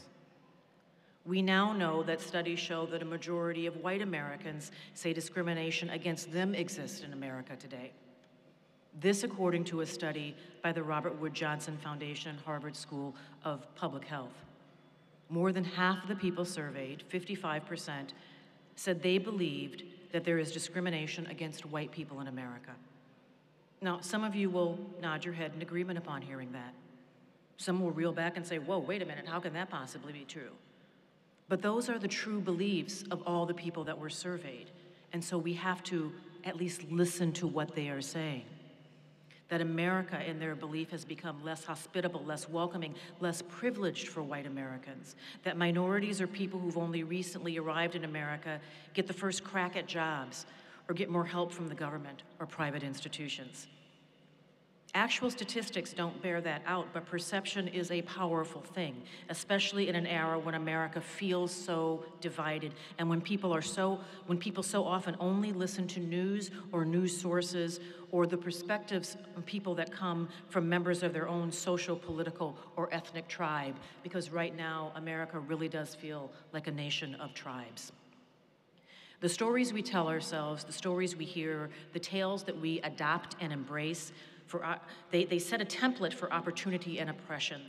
They somehow can confine and also define us. They set a template for ambition and contrition, for what we accept, for who we accept, for what we tolerate, for who we tolerate, for who we celebrate.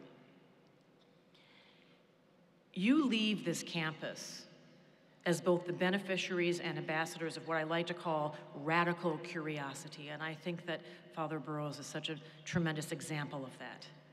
You're graduating from a school with a demonstrated hunger for knowledge and excellence, but also a hunger for understanding America through its history and its involving concerns and attitudes. So I want to spend what little time we have together focusing on a few of the ways that you could perhaps carry out that notion of radical curiosity.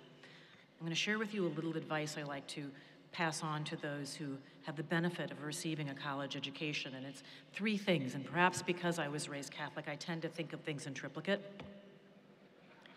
like the Father, Son, and Holy Ghost.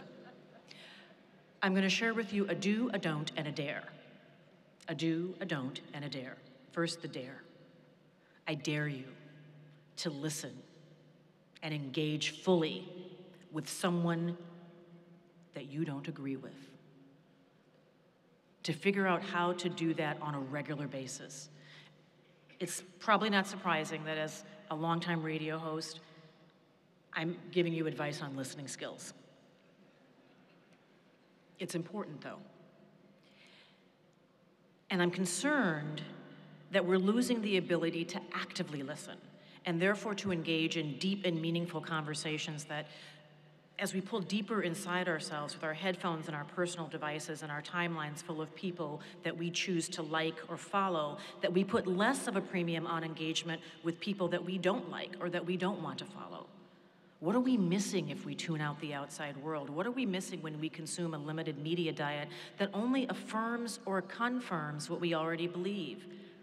It's important to listen to those things and those people you might want to shut out.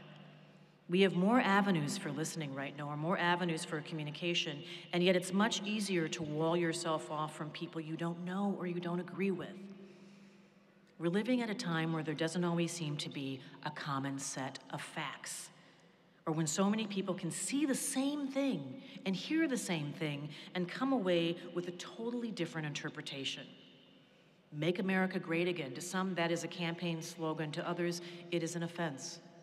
Black lives matter. To some, a curiosity. Don't all lives matter? To others, an obvious rejoinder. All lives do matter, but history has shown us that Black lives have too often been valued less. Climate change, an obvious threat to some, a political distraction or distortion to others. I think quite a bit about reaching across divides because of this exercise that I've been involved with for now almost going on 9 years. I run something called the Race Card Project, and in short, here's how it works. I ask people to think about the word race. Big, allegedly toxic word, toxic topic. But all kinds of things come into our minds when we think about that word, so I ask you to, once you think about the word, try to distill your thoughts, your memories, your perceptions, your anthem to one sentence. And then what if that sentence could only have 6 words? I originally asked people to send their thoughts on postcards. I went to a local Kinko's and printed 200 postcards. I'm the daughter of postal workers. This made my mother really happy. I was supporting the US Postal Service, except she reminded me that the cards were not regulation size. Even so, of the 200 cards I printed, about 30% came back to me. And if you know anything about direct mail, that's a very good yield. So I started to print more cards. I got my publisher to print cards. Eventually, I started collecting the cards digitally through a website. And people took the bait. And you would be amazed at how much people can pack into a small package if they only have just 6 words. Reason I ended a sweet relationship. I'm only Asian when it's convenient. You're not really black, white, not allowed to be proud. No, you cannot touch my hair. Please stop saying I'm articulate. Grandma, you can't say that anymore. Children know when injustice exists. Hardest jails to escape are gateless. Lady, I don't want your purse. You love God, but not me. But where do you really come from? Checked cosmic in the race box. total non-issue when the aliens arrive. Underneath, we all taste like chicken. The submissions are funny and sharp, they're painful and complex, and they're very revealing. They have provided a lesson for me more powerful than anything I've learned in a classroom or anything I've learned in a newsroom. And one of the lessons, the primary lessons, centers around the importance of listening. Even offhand listening, taking in the world around you through sight and smell, through sound, especially when it comes to reaching across difference. Differences in color, in culture, in religion or social beliefs, in geography.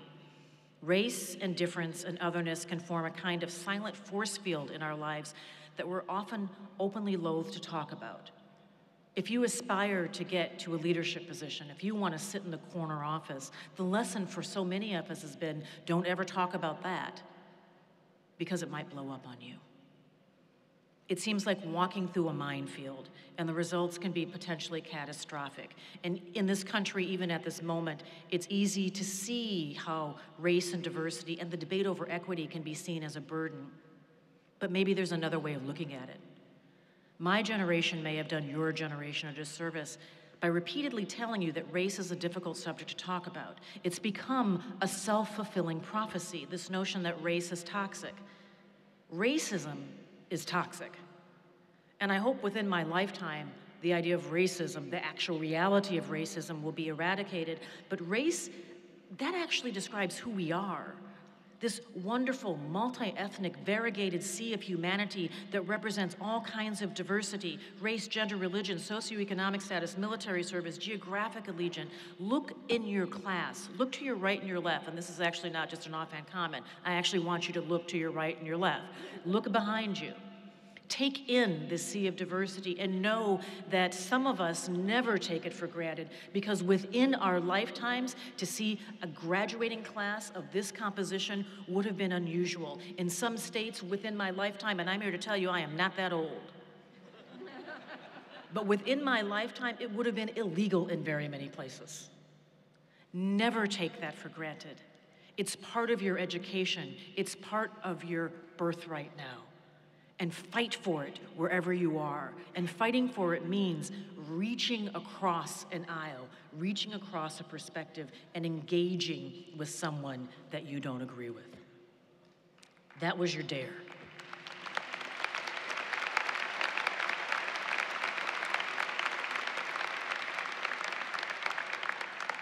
Here's your don't. Don't try to quantify success in terms of numbers. That inclination can start early. How much candy did you get on Halloween? You know when you got back with your sacks of candy, you sat on the floor and you put all your piles of your BB bats and your Skittles, and then you went to school and bartered and traded. It starts early.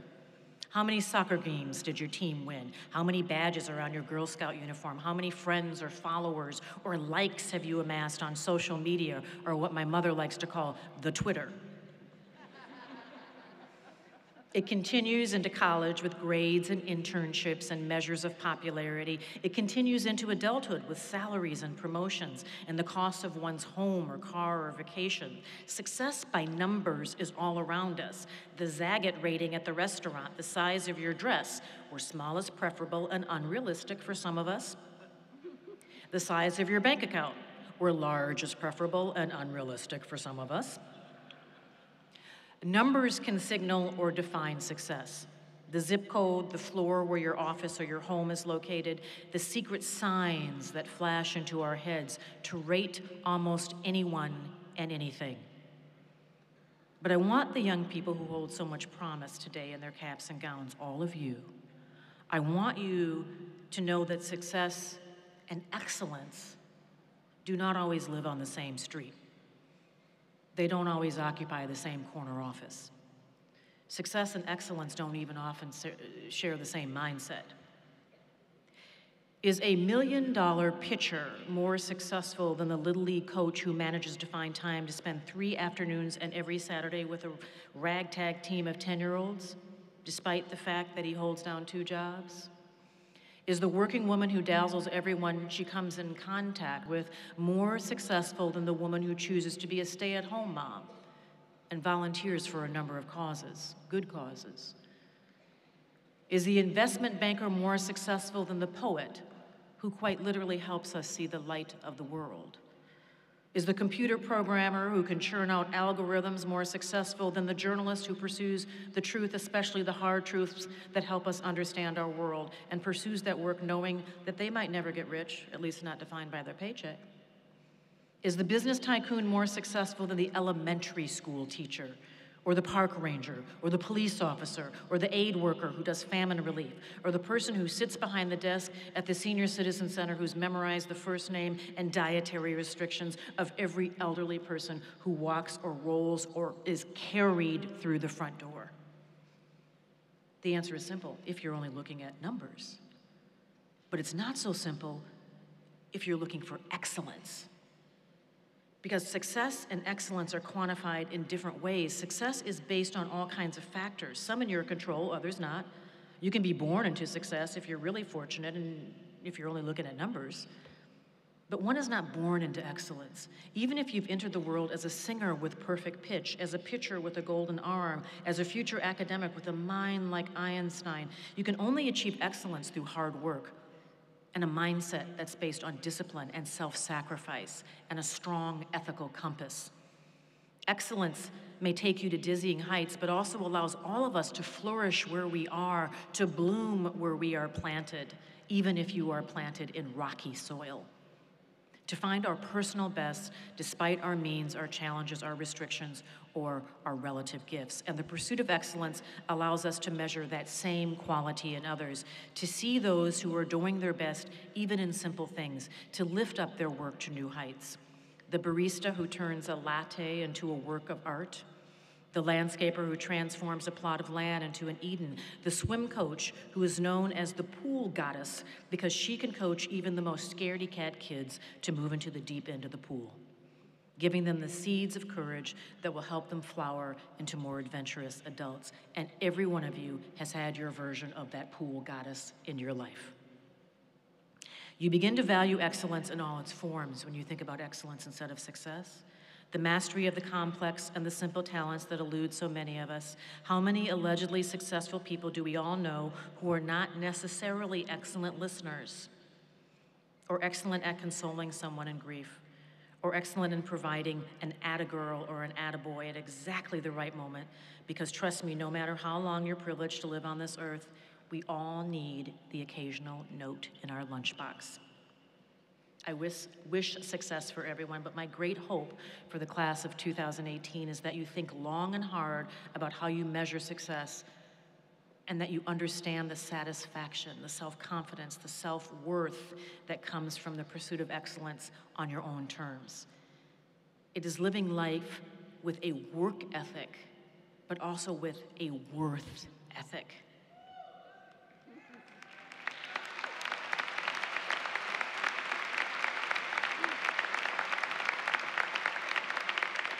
So I've shared a dare and a don't. In closing, something I hope you will do. Again, it's about listening. Listen to the little voice in your head. Always listen to that little voice in your head. The amazing, heart-wide-open stories that fall over the transom at the Race Card Project, those 6-word stories that so often come with a backstory. Someone will tell me how they came up with their 6 words. They often have lessons in them. They often have lessons that speak to the importance of listening to that inner voice. And there's one in particular that I want to share with you in closing today. The 6 words are, race is rocks thrown at kids. Race is rocks thrown at kids. This is the way one man summed up his feelings on race in 6 words. Now, remember, I've asked people to share their thoughts, experience, observations, hopes, laments, viewpoint, anthem about race in one sentence that has only 6 words. And that 6-word story was handed to me by a man when I was visiting North Carolina. I was on my book tour. He was an elderly man. He was frail. He moved very slowly. And when he leaned in to give me his 6 words, he was fighting back tears. He was reluctant to give me his name, but he told me his story. When I encountered him, he was in his 70s. But he said as a much younger man, he was staunchly opposed to integration in North Carolina. He grew up in Jim Crow America. He grew up assuming that America would always be segregated. And he and his friends made clear their opposition to integration by throwing things at students who were crossing the color line in the early days of integration. Rocks, bricks, rotting vegetables at children who were trying to go to school and crossing the color line. He knows that some of those projectiles hit their target. And so now when this aging white man with broad shoulders and thick hands that suggested that he was someone who worked with his hands, big, broad, thick hands, calloused hands. Now when he moves about his community in North Carolina, when he goes to the library or the local Piggly Wiggly, when he goes to the hardware store, he looks immediately at the foreheads of the people he encounters. At the forehead. Now, not all the people he encounters, of the black people he encounters. And he explained to me that he looks at their forehead because he's looking for a scar. He knows that he bloodied someone with one of those bricks that he threw. He knows that they were badly hurt because there was a whole lot of blood. And he remembers that he got attaboys for making a direct hit. His friends, his community praised him for hitting someone with a brick.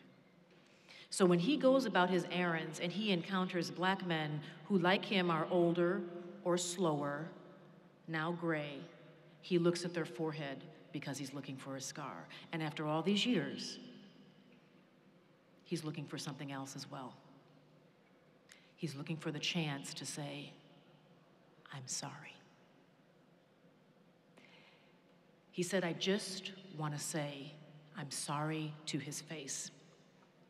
Because he knew at the time that throwing rocks was wrong. He knew that the hatred for kids who were really not any different from him except for the color of their skin did not comport with the lessons that he learned in his own life. It did not comport with the lessons that he learned in Sunday school. It did not comport with the lessons that he learned at his own dining room table, where he heard messages about loving thy neighbor, where he sang songs about all God's children, except that those children happened to be black, or perhaps came from another country. Something inside him tried to tell him that trying to injure people who were just trying to get an education wasn't right, was in violation of the human code of conduct. There was a little voice that said, don't do this, but there was larger voices. There were larger voices all around him, loud, pushy, passionate voices that encouraged him and indeed implored him to join the crowd and create a wall of resistance, really a wall of hatred that would uphold the status quo and keep the schools and the libraries and the public parks and the swimming pools the way they had always been, cordoned off for white people only. He didn't listen to that little voice in his head, and 6 decades later, as an older, grizzled man, he wished that he had. There's a big lesson in that story. That voice is usually your true voice. You must always listen to that voice, even when it is drowned out by the crowd, especially when it's drowned out by the crowd, because that voice is your inner compass. It is your moral GPS system. Honed by your parents and your elders, fine-tuned at this fine institution. You must always listen to that voice, always be in touch with that voice. Allow it to help guide you as you use your own voice, particularly using your voice to speak up for others who don't have a voice. No matter how far you travel after graduation, no matter how far your talents and your dreams and your new skills and that fabulous new degree, hold it up, will take you, make sure that a piece of this place never leaves you, because it has helped amplify that voice. This incredible campus, this intellectual circle, this wonderful spirited community, this cocoon of faith. Always listen to that voice. So the last bits of advice I'm going to give you. because I know there's probably a celebration and a nice lunchtime reservation waiting for you. Be bold, be kind, be gracious, be curious, be where you are. That may sound a little zen, but you are the selfie generation. And so sometimes you have to put down the phone and actually be where you are. I took my kids to a Beyonce concert, which made me a cool mom for a day. And if you've ever been to a Beyonce concert or seen one on TV, it's a thing. And she has, if this were a Beyonce concert, a stage would elevate in the center of the floor and I would dance out. That actually sounds kind of fun, but I would dance out in the middle and I'd have a personal fan with my hair blowing. And at some point I would reach out to all of you to try to touch you. But when we saw Beyonce, she reached out into the crowd and she was doing that Diana Ross thing and trying to just get a witness. Can somebody touch me? No one would touch her. You know why? They all had their phones out. They were all taking selfies. They were Twittering or Facebooking or Snapchatting. They were not in the moment. They missed an opportunity. Be in the moment. Don't be afraid of change. It's a waste of time. Every time you start to say, why is this happening to me? Stop yourself and instead say, what am I supposed to learn from this? When you start to say, I have to do something, stop yourself and replace have to with get to. I have to go to class becomes I get to go to class. I have to go to the doctor becomes I get to go to the doctor. Even I have to take out the trash becomes I get to take out the trash, because when you go out into the world and travel the world, you'll notice that most people in the world don't have trucks that come to their homes on an appointed hour to take the trash away from them. When you replace have to with get to, you get a clearer picture of your blessings. Write an occasional letter. Not an email, a letter with a stamp. Nothing can match the grace and impact of a handwritten letter on lovely stationery. I'm not just saying that because I was raised by postal workers. I understand the value of a letter, particularly a love letter. Make sure that at the end of your life you have a shoebox under your bed filled with the letters that mean so much to you. As you go out and conquer the world, you also do well to remember all those who make your life a little easier, a little more comfortable, a little safer. The folks that park your car or clean the office, the people who will stay behind in this auditorium to fold up the chairs and clean up behind us. When you honor those people, you honor the College of the Holy Cross. Remember that.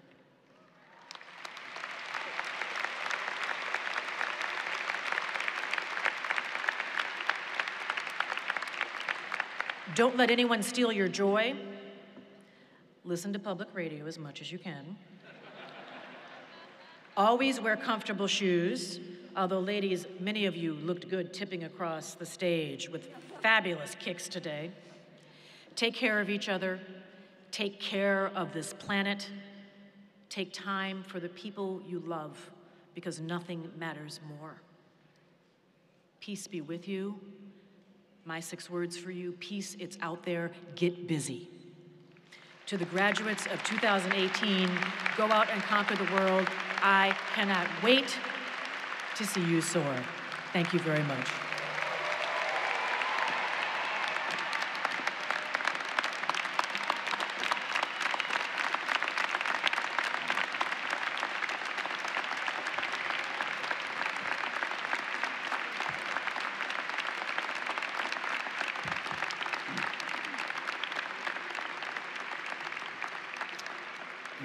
Thank you, Michelle. On behalf of the college, I invite you all to a reception in the Convention Center immediately following the conclusion of this ceremony. On the inside last page of your program, you will see a guide to how we have set up the Convention Center, which is located at the back of the arena. There will be signage for the academic departments, which you may use as guideposts to meet your family members, your graduates, and the faculty from those departments. After the graduates have left the floor, we will open the doors onto the floor of this arena, and you may proceed down to the stairs of the floor and make your way to the back. But you may also go up the stairs and exit the building by the main doors by which you entered the arena, and then turn left and walk up Major Taylor Boulevard and re-enter the Convention Center through its external doors. Staff will assist you in directing you which way you're to go. Our ceremony will now conclude with a final blessing by Father William Campbell of the Society of Jesus, Vice President for Mission, which will then be followed by the singing of the Alma Mater and the recessional. The words to the Alma Mater can be found on the back of your program. Father Campbell.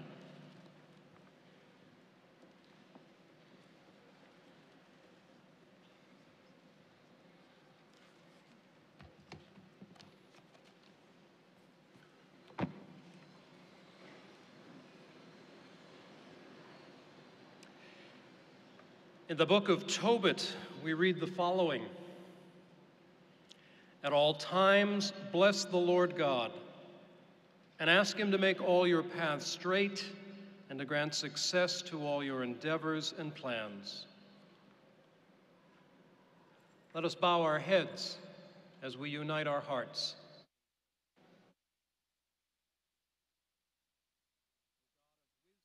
And of truth, in your creating love, you surround us with the mysteries of the universe, including the gifts of curiosity and our desire to know.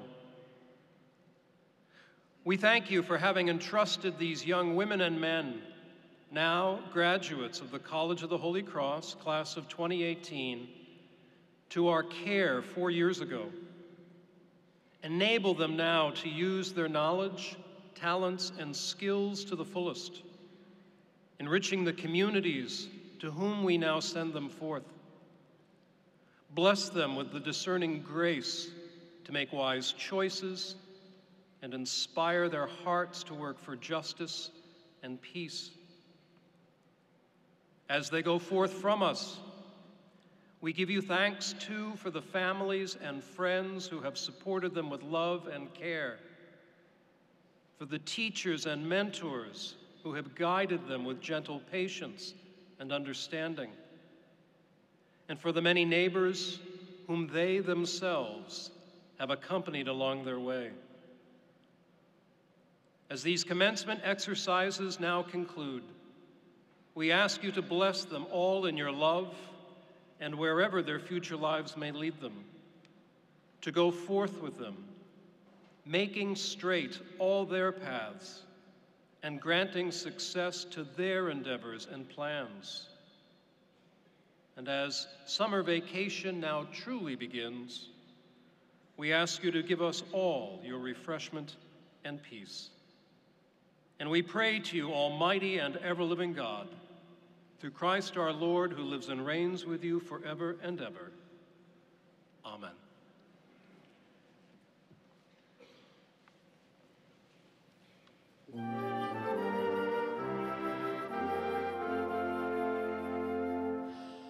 Oh, hear thy voices, one and song. Holy Cross, oh, Holy Cross, thy spirit's loyal, true and strong. Holy Cross, oh, Holy Cross, thy purple banner floats on high, while songs of praise swell to the sky. Thy honored name shall never die.